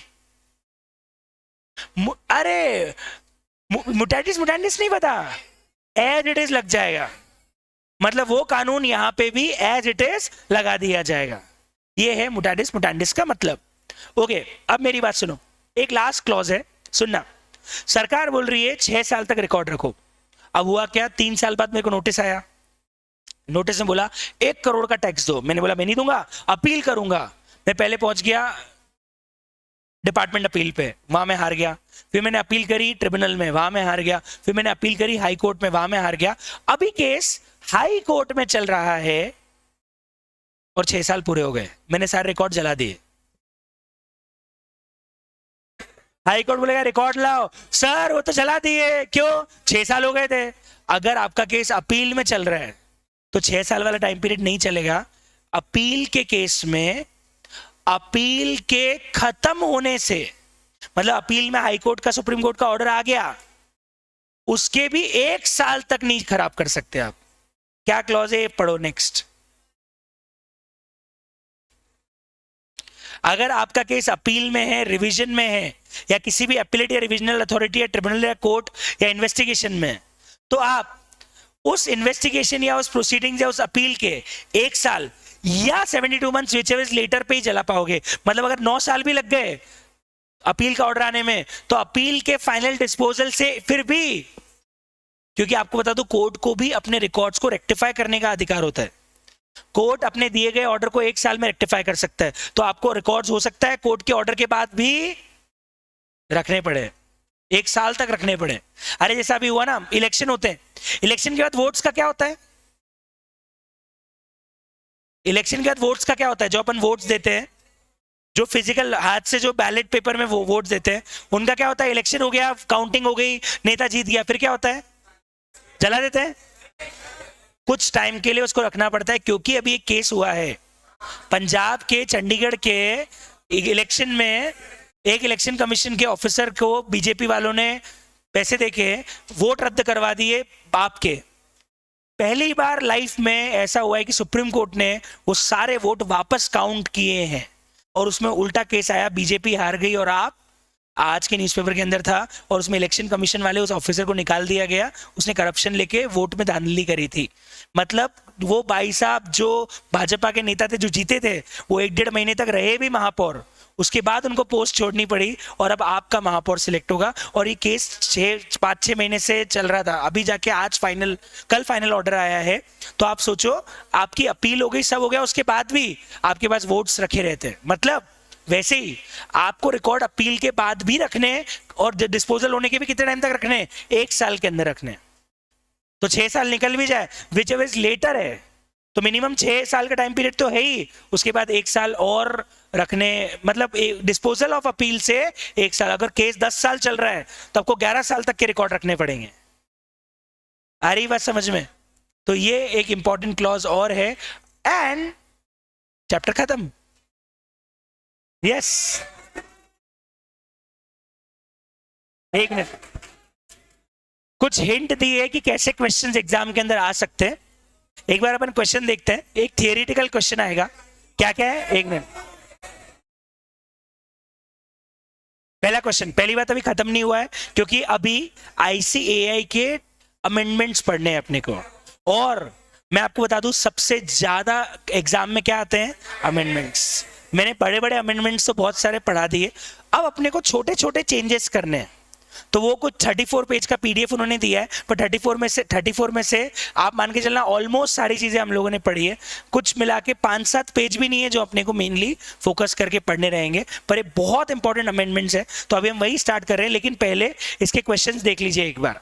क्वेश्चंस क्या क्या दिए हुए हैं।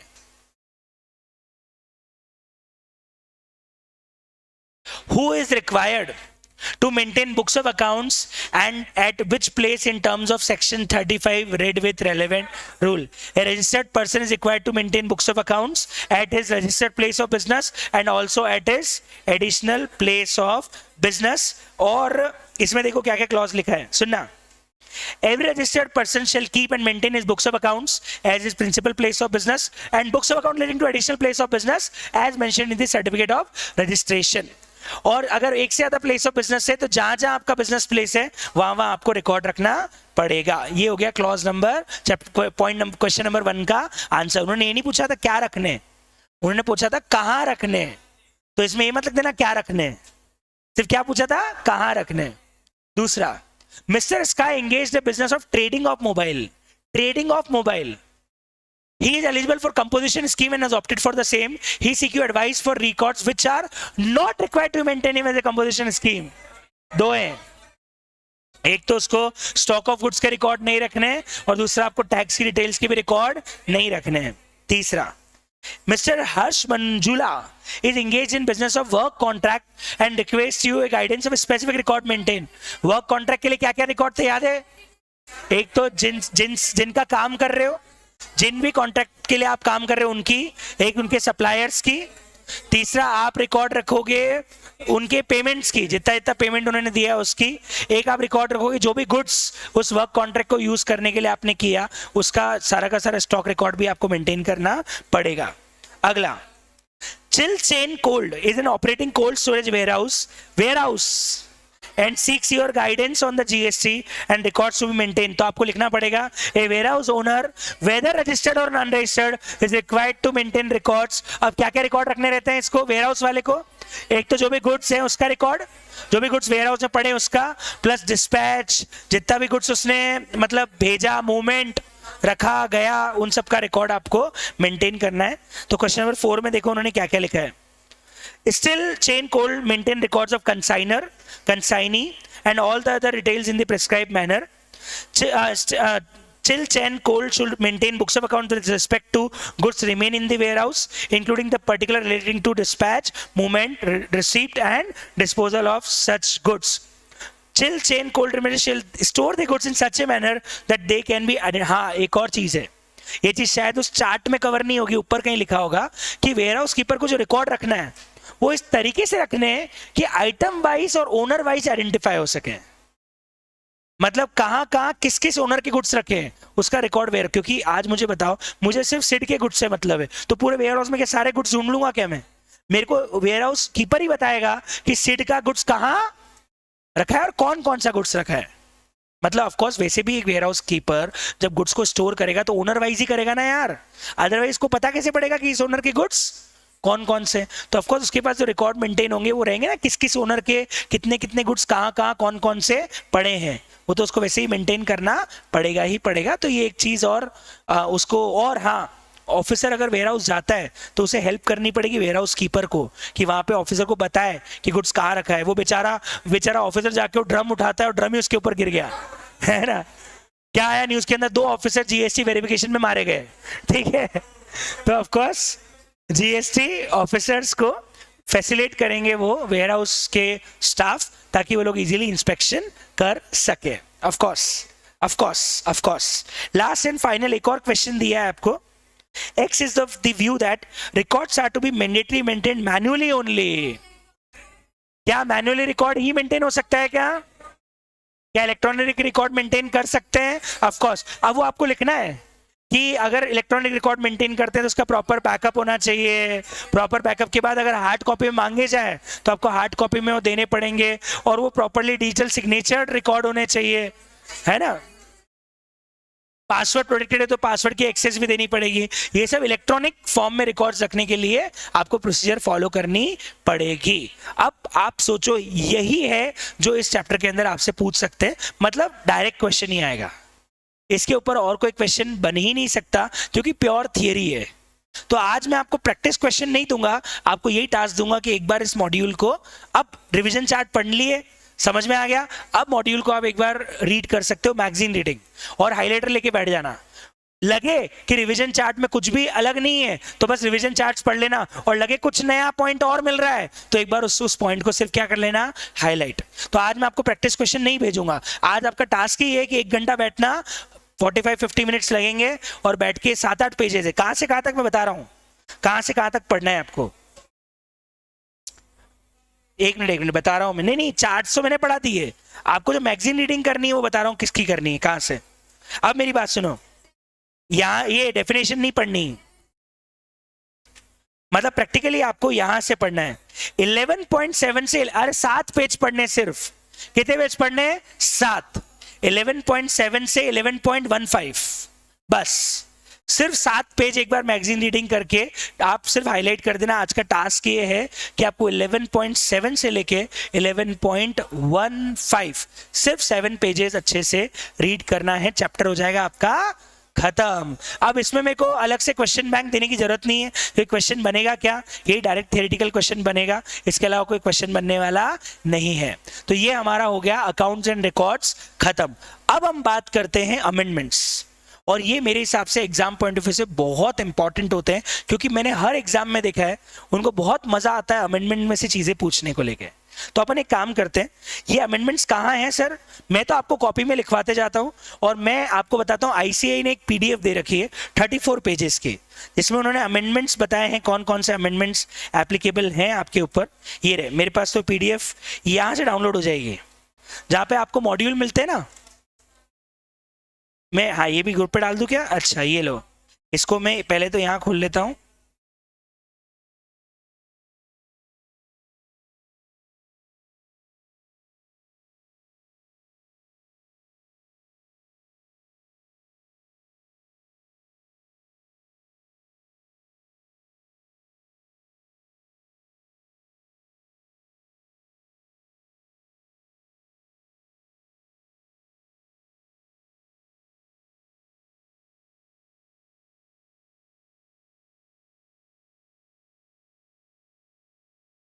हो गया अपलोड।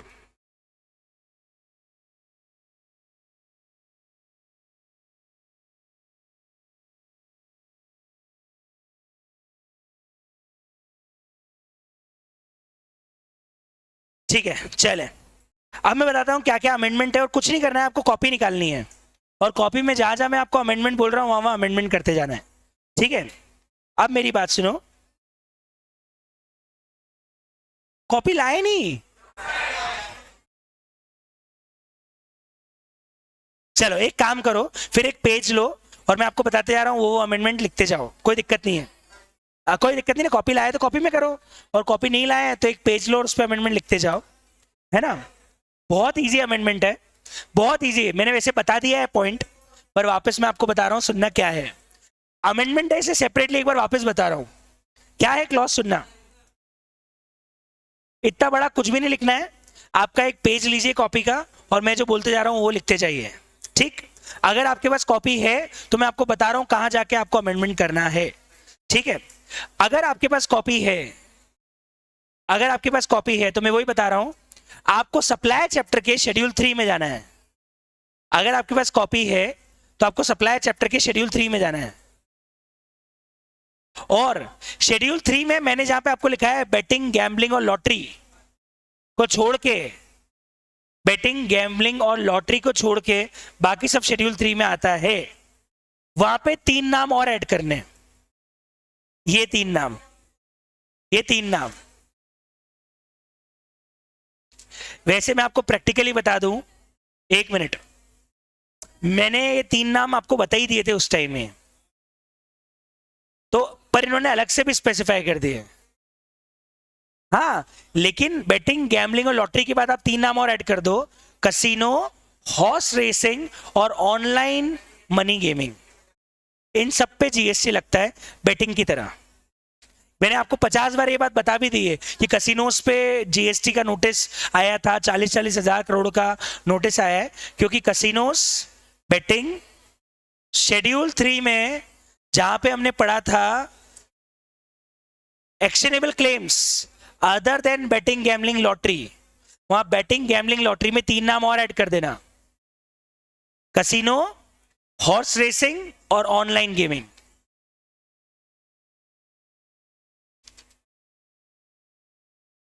शेड्यूल 3 के लास्ट में मैंने एक्शनेबल क्लेम्स लिखवाया था, एक्शनेबल क्लेम में मिलाया था, एक्शनेबल क्लेम सप्लाई नहीं होता, लेकिन 3 एक्शनेबल क्लेम सप्लाई होते हैं। अब यहां जाके देखो तो 6 एक्शनेबल क्लेम सप्लाई होते हैं, 6 होते हैं, मतलब इनको छोड़ के बाकी एक्शनेबल क्लेम सप्लाई नहीं है, पर ये 6 एक्शनेबल क्लेम सप्लाई है।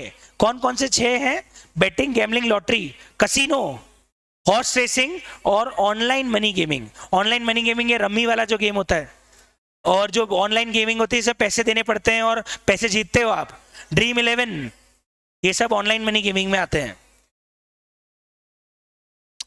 ये सब सप्लाई है। फर्स्ट अमेंडमेंट हो गया, बहुत बढ़िया।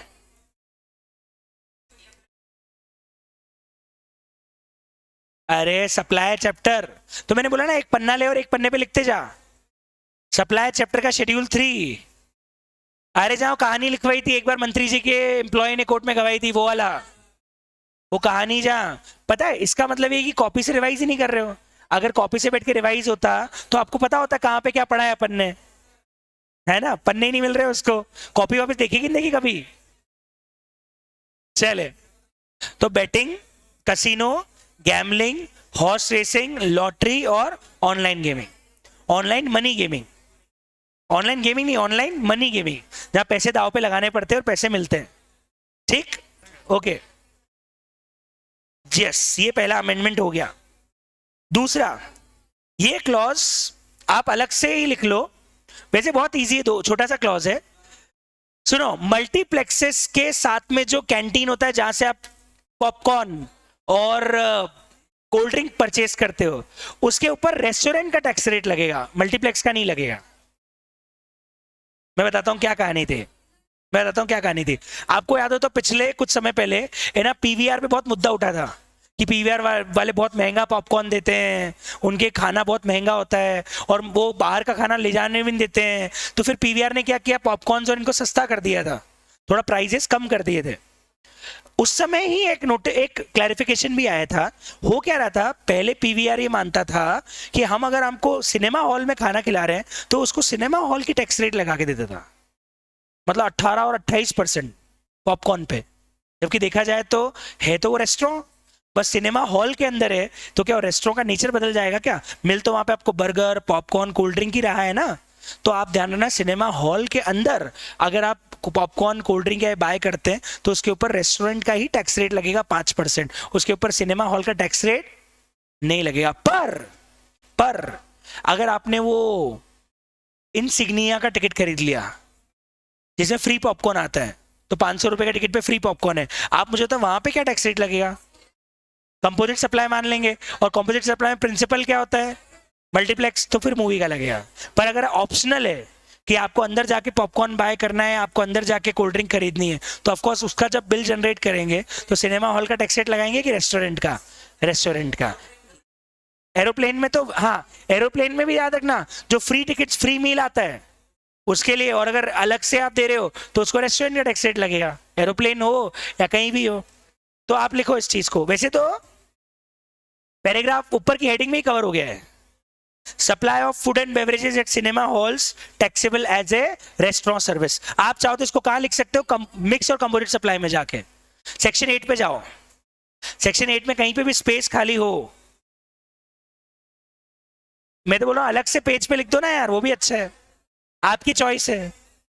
ये ऊपर की heading, supply of food and beverages in cinema hall will be treated as restaurant service. Supply of food and beverages at cinema halls will be treated as restaurant service. Supply of food and beverages, ये composite और mix supply का point है वैसे तो, अगर आपको समझना हो तो, पर आप कहीं भी लिख सकते हो। Supply of food and beverages at cinema halls will be treated as restaurant services. Full stop लगा के लिखना, unless it is a composite supply, unless it is a composite supply, unless it is a composite supply.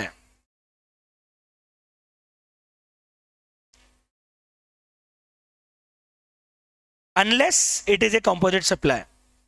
Composite supply होगा तो फिर principal का rate लगेगा, पर अगर कॉम्पोजिट सप्लाई नहीं है, मतलब आप रेस्टोरेंट में जाके और आपको ऐसा ऑप्शन है कि आपको पॉपकॉर्न खरीदने हो तो खरीदो, नहीं खरीदने तो नहीं खरीदो, मतलब कॉम्बो नहीं है, कॉम्बो नहीं है तो ऑफकोर्स आपके ऊपर टैक्स रेट फिर दोनों अलग अलग लगेंगे। जो वहां पे पॉपकॉर्न खरीद रहे हो उसके ऊपर रेस्टोरेंट का रेट लगेगा, और जो सिनेमा हॉल का टिकट बाय कर रहे हो उसके ऊपर मल्टीप्लेक्सेस का टैक्स रेट लगेगा। वैसे तो इतना कॉमन सेंस है कि अब एक साल में भी अगर आपको कोई पूछ ले तो आपको बात याद अपने आप ही आ जाएगी, इतना इजी था। ये हमारा सेकंड भी हो गया कंप्लीट। तीसरा वाला तो बहुत ही वियर्ड अमेंडमेंट है, मतलब इतना वियर्ड है कि मुझे लगता है इसकी जरूरत क्या थी। सुनना, पहले सुनो कहानी क्या है। कहानी क्या है, इन्होंने पता है HSN कोड लिखे रहते ना, HSN कोड, वैसे SSC कोड होते हैं। सर्विसेज के टैक्स रेट कहां दिए जाते हैं? SSC कोड में।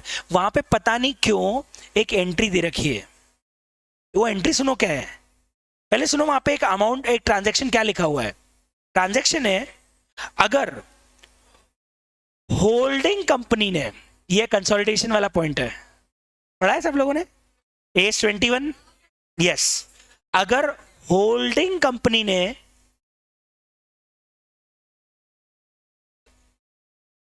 सर्विसेज प्रोवाइड की है, सर्विस क्या प्रोवाइड करी है, उसने शेयर्स होल्ड करके रखे हैं ताकि कंट्रोल बना रहे।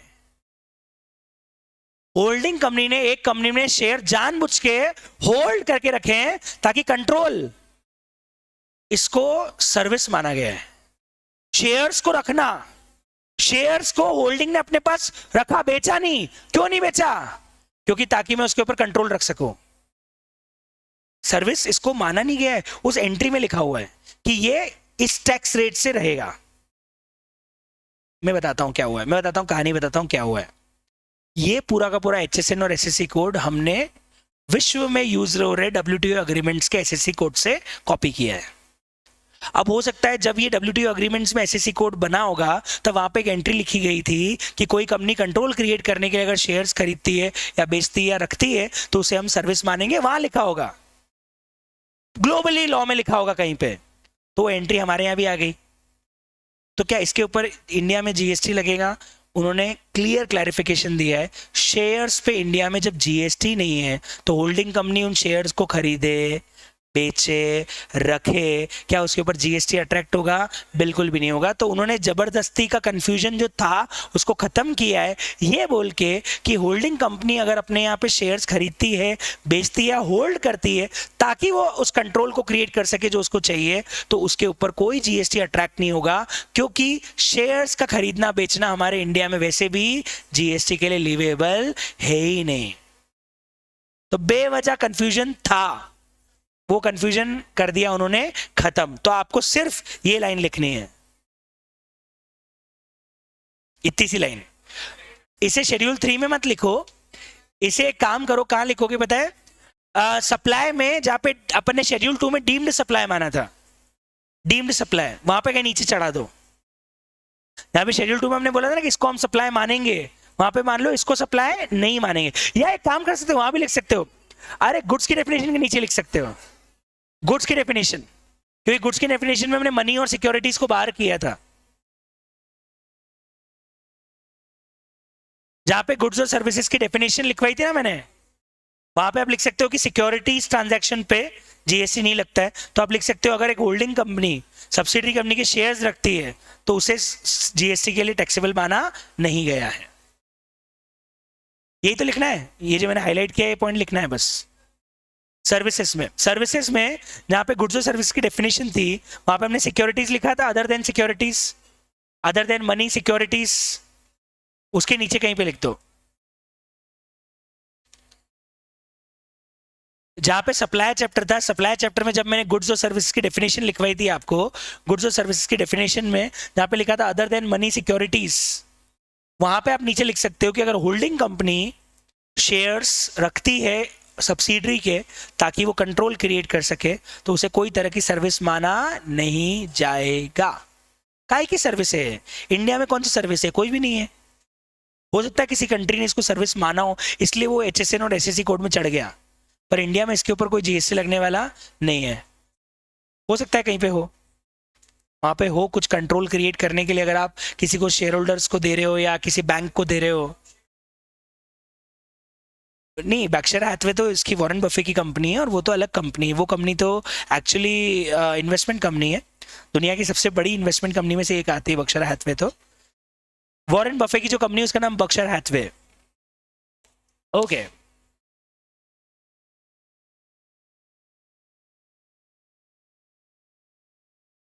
सिंपल है। अब सोचो 6 पेज के अमेंडमेंट तो हो गए हमारे 34 में से, मतलब करा क्या, 3 लाइनें लिखी और 6 पेज के अमेंडमेंट हो गए। तो इसलिए मैंने बोला था 34 पेज दिख रहा है पर 34 पेज है नहीं, 6 पेज तो हो गए हमारे 3 लाइनें लिख के। पेज नंबर 6 तक पहुंच गए अपन अमेंडमेंट्स में। जी सर, जी कृष्ण कन्हैया, हाँ पर से, अच्छा कहां पे बोल रहे हो पर से लिखा हुआ है? Therefore, the activity of holding of shares of subsidiary by the holding per se मतलब ऑटोमेटिकली, per se मतलब ऊपर जो लिखा हो उसके अकॉर्डिंगली, उसको ट्रीटेड नहीं माना जाएगा. पर से मतलब ऊपर जो हमने पढ़ा उसके अकॉर्डिंग वो चीज ऊपर से काइंड ऑफ. यस. ये लॉ के जो जैसे मैंने म्यूटेटिस म्यूटेंडिस पढ़ा, पर से, ऐसे बहुत सारे छोटे छोटे वर्ड्स है जो लॉ में टेक्निकली यूज होते हैं. इप्सो फैक्टो. बढ़े आगे. चले साहब अगले. अब आ गए चार्ज ऑफ जीएसटी में.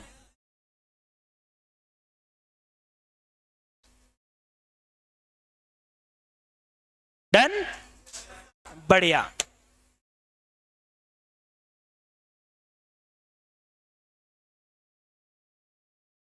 आगे बढ़ते हैं और लिखिए अगला. बहुत ही इजी क्लॉज है, पर पता है इतना इजी की क्लैरिफिकेशन की जरूरत ही नहीं है. फिर भी बता देता हूं, सुनना. डायरेक्टर्स और कंपनी में सर्विस होती है तो आरसीएम लगता है. ठीक. अब मान लो कंपनी का डायरेक्टर कंपनी को सर्विस दे रहा है तो उसके ऊपर टैक्स, वो भी कौन से वाले, इंडिपेंडेंट. याद करो मैंने दो क्लॉज पढ़ाए थे, एग्जीक्यूटिव और नॉन एग्जीक्यूटिव. अगर एग्जीक्यूटिव डायरेक्टर है तो कंपनी का एम्प्लॉय होता है, उस पर तो जीएसटी है ही नहीं. अगर नॉन एग्जीक्यूटिव डायरेक्टर है, इंडिपेंडेंट डायरेक्टर है, तो जो सिटिंग फीस लेता है उसके ऊपर जीएसटी लगता है. पर जीएसटी कौन पे करता है, कंपनी पे करती है, डायरेक्टर पे नहीं करता है. कहां पढ़ाया था, आरसी. अब सुनना उसमें क्लॉज क्या है. अगर एक डायरेक्टर ने कंपनी को सिटिंग फीस ली है तो ऑफकोर्स के ऊपर टैक्स कंपनी भरेगी, ये बात अलग हो गई. अब मैं कंपनी का डायरेक्टर हूं, बोर्ड मीटिंग में कंपनी को एक नई जगह चाहिए, एक नया ऑफिस लेना है, उसकी बात हुई. मैं भी अटेंड कर रहा था बोर्ड मीटिंग. वो बोले कि हमको 1000 फीट की एक जगह चाहिए एमजी रोड पे.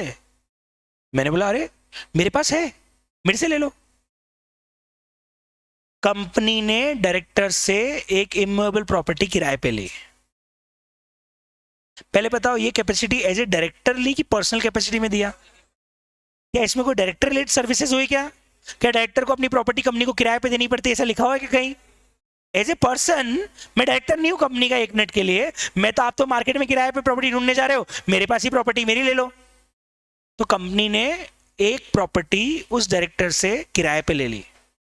अब डायरेक्टर बोलता है मैं तो डायरेक्टर हूं और कंपनी को सर्विस दे रहा हूं तो इस पे आरसीएम लगना चाहिए. मुझे बताओ ये सर्विसेज डायरेक्टर सर्विसेज है क्या, काय की सर्विस है, renting of immovable property. Renting of immovable property अगर आप कमर्शियल प्रॉपर्टी किसी को किराए पे देते हो तो उस पर एनसीएम है, आरसीएम. इसका मतलब ये पर्सनल कैपेसिटी में आपने सर्विसेज दी है और ये फिर आरसीएम में अट्रैक्ट नहीं होगा. डायरेक्टर वाली सर्विस आरसीएम में अट्रैक्ट होगी, पर मैं कंपनी को इसके अलावा कोई सर्विस दे रहा हूं तो वो मेरी सर्विसेज एक अलग सर्विस है, वो आरसीएम में अट्रैक्ट नहीं होगी. यही अगला क्लैरिफिकेशन वहां से आया है. क्या है एक बार पढ़ लो. Tax on services supplied by director of a company in personal capacity is not payable under RCM. अभी कहां जाके लिखोगे आप चाहो तो 93 आरसीएम एग्जाम्शन जहां खत्म हुआ था, एग्जाम्शन के बाद आरसीएम चालू हुआ था, वहां जाके मैंने आपको डायरेक्टर और कंपनी का आरसीएम कहीं लिखवा रखा होगा. 93 में 11th पॉइंट, आरसीएम में 11th पॉइंट होगा सिटिंग फीस वाला, उसके नीचे आप लिख लीजिए. आरसीएम में आपको मिलेगा 93 में. पूरा लिखने की जरूरत नहीं, सिर्फ हेडिंग में ही पूरा, सिर्फ 3 लाइन.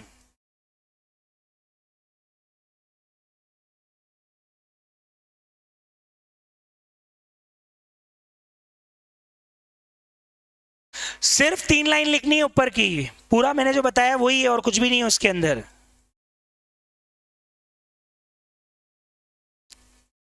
अगर डायरेक्टर पर्सनल कैपेसिटी में कोई भी सर्विसेज कंपनी को दे रहा है तो उसके ऊपर आरसीएम अट्रैक्ट नहीं होगा. उसके ऊपर जो उस सर्विस का लगता है वही लगेगा. अब रेंटिंग ऑफ प्रॉपर्टी एनसीएम में आती तो एनसीएम ही लगेगा, आरसीएम नहीं लगेगा.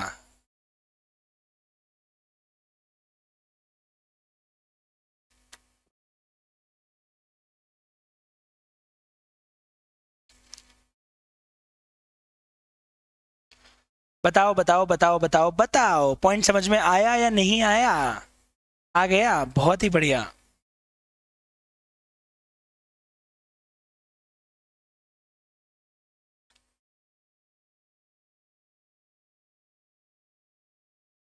सिर्फ 3 लाइन लिखनी है, दैट्स इट।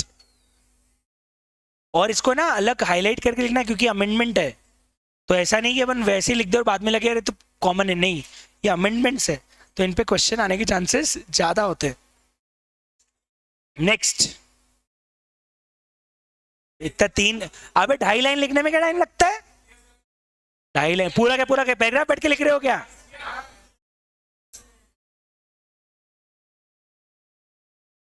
नाइन 3 का 11वां पॉइंट, 9 सबसेक्शन 3 का 11वां पॉइंट। 9.3 में आरसीएम की सर्विसेज पढ़ी थी अपन ने सारी, उसके 11वें पॉइंट के अंदर ये अमेंडमेंट है, पॉइंट नंबर 11। चलो अब 1 मिनट सुनो, अब चलो आ जाओ, मैं बताता हूं कहां पे एग्जम्पशंस। एग्जम्पशन में वैसे तो ये पॉइंट सब लोगों को पता है, पर इसको अलग से भी लिख लेते हैं अपन। हमने एग्जम्पशंस के अंदर याद करो, एग्जम्पशन में बताता हूं कहां जाना है। सर्विसेज प्रोवाइडेड बाय गवर्नमेंट, बहुत बड़ा डायग्राम था उसका, services provided by government. Exemptions में हम लोगों ने पढ़ा था सर्विसेज प्रोवाइडेड बाय गवर्नमेंट।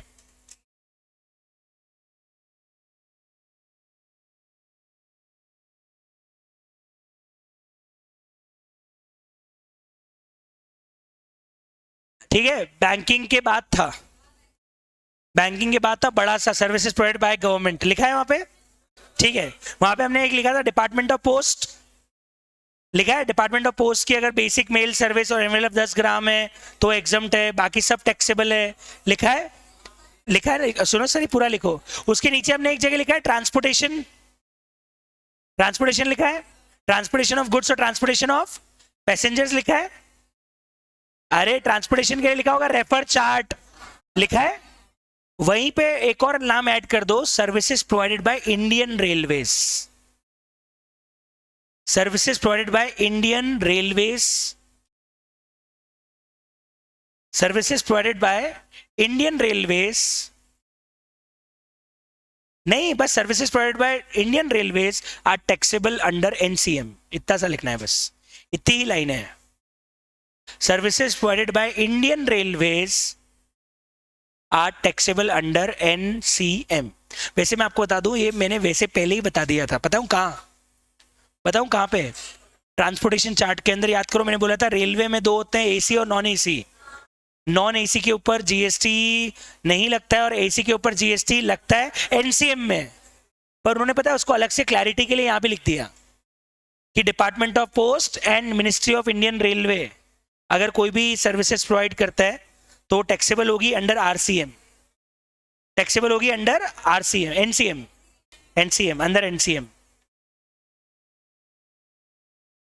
तो ये क्लॉज कुछ भी अलग नहीं है, सब कुछ एग्जैक्टली सेम ही है। तो जहां हमने ट्रांसपोर्टेशन लिखा उसी के नीचे लिख देना मिनिस्ट्री ऑफ इंडियन रेलवे अगर कोई भी सर्विसेज दे रहा है तो भी एनसीएम में क्या होगी? टैक्सेबल, एनसीएम में टैक्सेबल होगी, मिनिस्ट्री ऑफ इंडियन रेलवे। तो मिनिस्ट्री ऑफ इंडियन रेलवे क्या सर्विसेज देगा? रेलवे की, transport of goods, transport of passenger, कोई भी इस तरह की ministry of Indian railway services देता है तो टैक्सेबल कहां होगी? Under NCM. ये भी हो गया क्लियर, बहुत बढ़िया। अब अगला, एक मिनट, हाँ लास्ट क्लॉज, चलो आरसीएम में ही है इसलिए बता रहा हूं। 9.5 में मैंने लिखवाया था ओला उबर वाला एग्जाम्पल, लिखवाया नहीं? मैं बता रहा हूं क्या है, 7,500 का क्लॉज ही नहीं है 9.5 के अंदर, नहीं है, 7,500 का कोई क्लॉज ही नहीं है 9.5 के अंदर।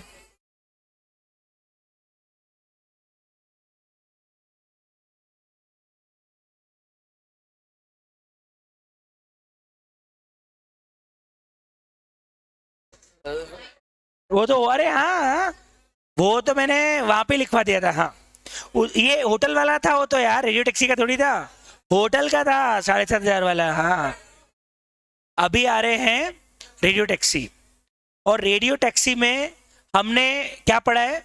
कोई भी रेडियो टैक्सी अगर ओला उबर के थ्रू आप बुक करते हो तो उस पर आरसीएम लगता है। उसमें एक एक्सेप्शन है जो कवर नहीं होगा और उसे बोलते हैं ओमनी बस। ओमनी बस।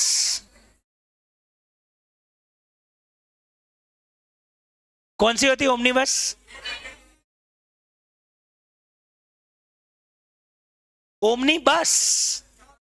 ओमनी मारुति वैन ओमनी नहीं, ओमनी बस। अब ओमनी बस गूगल करके देखें अपन, क्या ओमनी बस होती है, क्या होता है ओमनी बस, देखा है क्या आपने?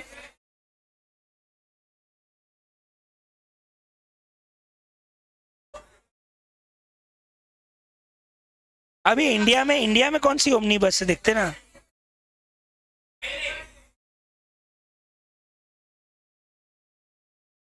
ओमनी बस होगी इंडिया में यार, अदरवाइज अमेंडमेंट क्यों आया? ये रहा ना यार, वेबसाइट ऑफ ओमनी बस industrial development corporation of Daman and Diu.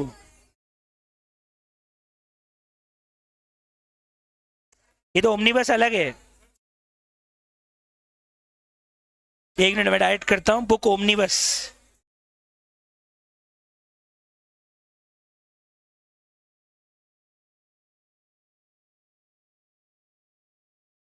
ये तो बुक का नाम आ गया।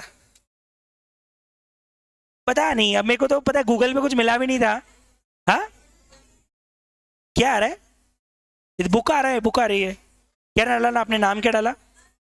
सिर्फ ओमनी बस डालेंगे तो ऐसे तो इंडिया में कहाँ आएगा वो?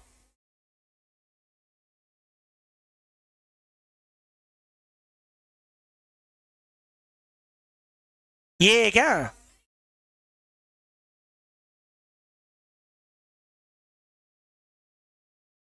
आपके इसमें अलग आ रहा है?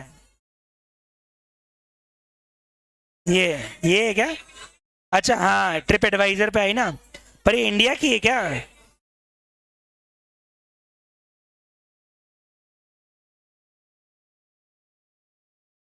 अरे इंडिया का है ही नहीं है, ये इंडिया की है ही नहीं, ये इंडिया की बस ही नहीं है।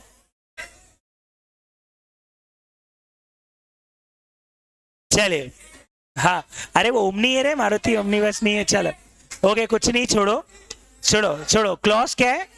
अगर आप किसी ई कॉमर्स ऑपरेटर से ओमनी बस बुक करते हैं तो 95 में कवर नहीं होगी, रेडियो टैक्सी होगी, but any other motor vehicle except omni bus. तो अगर आप ओमनी बस, मतलब अगर आप कोई ऑनलाइन कैब, चाहे कैब बुला लो, ऑटो बुला लो, बाइक बुला लो, सब चलेगा। अगर आप ई कॉमर्स ऑपरेटर से कैब बुला लो, ऑटो बुला लो, बाइक बुला लो, सब पे टैक्स लगता है। आप बाइक बुला लो, ऑटो ले लो, या आप कार ले लो, वो प्राइम टैक्सी हो या हैचबैक हो या सेडान हो, सब पे लगता है। एक पे नहीं लगता है, किसको हटा दिया? ओमनी बस। अब वो लिख दो बस, ओमनी बस को छोड़ के सब पे आरसीएम है, अगर आप ई कॉमर्स के थ्रू कोई भी टैक्सी बुक कर रहे हो तो। एक चीज को छोड़ के, और वो क्या है? ओमनी बस। मेरे तो गूगल कल भी किया था, मेरे को तो कुछ मिला ही नहीं। फिर भी एक काम करता हूँ, शांति से बैठ के देखूंगा कि ओमनी बस को लेके कुछ अलग से क्लॉज है, बट ठीक है, नाम याद रख लो, ओमनी बस। ठीक है, तो क्या क्लॉज समझ में आ गया? क्या क्लॉज है समझ में आ गया? क्लॉज ये है कि अगर आप कोई भी टैक्सी ई कॉमर्स के थ्रू बुक कर रहे हो, चाहे वो कैब हो, चाहे वो कार हो, चाहे वो बाइक हो, कोई भी मोटर व्हीकल बुक कर रहे हो, सब पे आरसीएम लगता है 95 में। एक मोटर व्हीकल को छोड़ के, कौन सी? ओमनी बस। ओमनी बस को छोड़ के सब पे लगता है।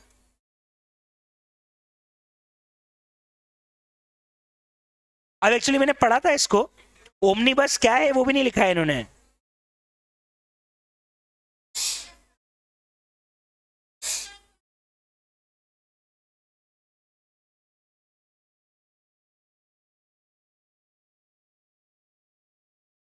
एक मिनट एक मिनट एक मिनट एक मिनट एक मिनट एक मिनट, अरे पूरा क्लॉज नहीं है, पूरा क्लॉज नहीं लिखा आपने, ओमनी बस बाय एक कंपनी लिखा है। लिखो, ये क्लॉज है पूरा, services provided by omni bus by a company through e commerce operator is not payable by e commerce. Company चला रही है तो, मतलब ओमनी बस जो चला रहा है ना, it should be a body corporate. अगर वो बॉडी कॉर्पोरेट है तो आरसीएम 95 नहीं लगेगा। ओमनी बसेस, अभी ओमनी बस क्या होती है इस पर बात करेंगे, पर एक मिनट एक काम करो, मैं आपको एग्जैक्ट बता देता हूं क्या लिखना है। मैं बता रहा हूं, वो लिखो, ये लाइन सिर्फ,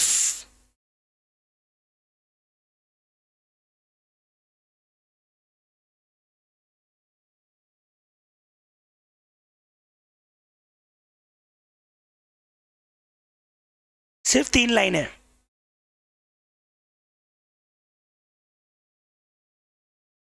ये 3 लाइनें लिखनी है सिर्फ।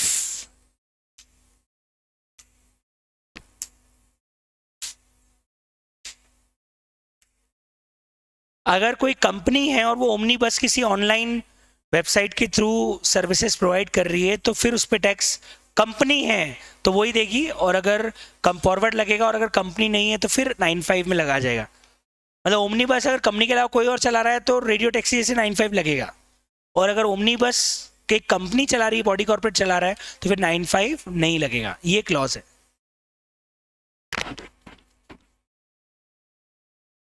ये हमारे आरसीएम तक के सारे अमेंडमेंट हो गए हैं कवर।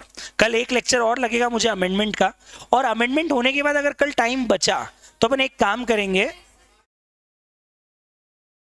है ना। तो कल अमेंडमेंट के बाद जो टाइम बचेगा उसमें अपन कॉस्ट स्टार्ट कर दे। कॉस्ट में 2 चैप्टर बाकी है, कल स्टार्ट करेंगे हम लोग। यस, चलिए। तो पार्टी वार्टी तो अपन कर लेंगे, एक बार पहले चालू तो करें, कुछ अपन टाइम वेस्ट क्यों करें।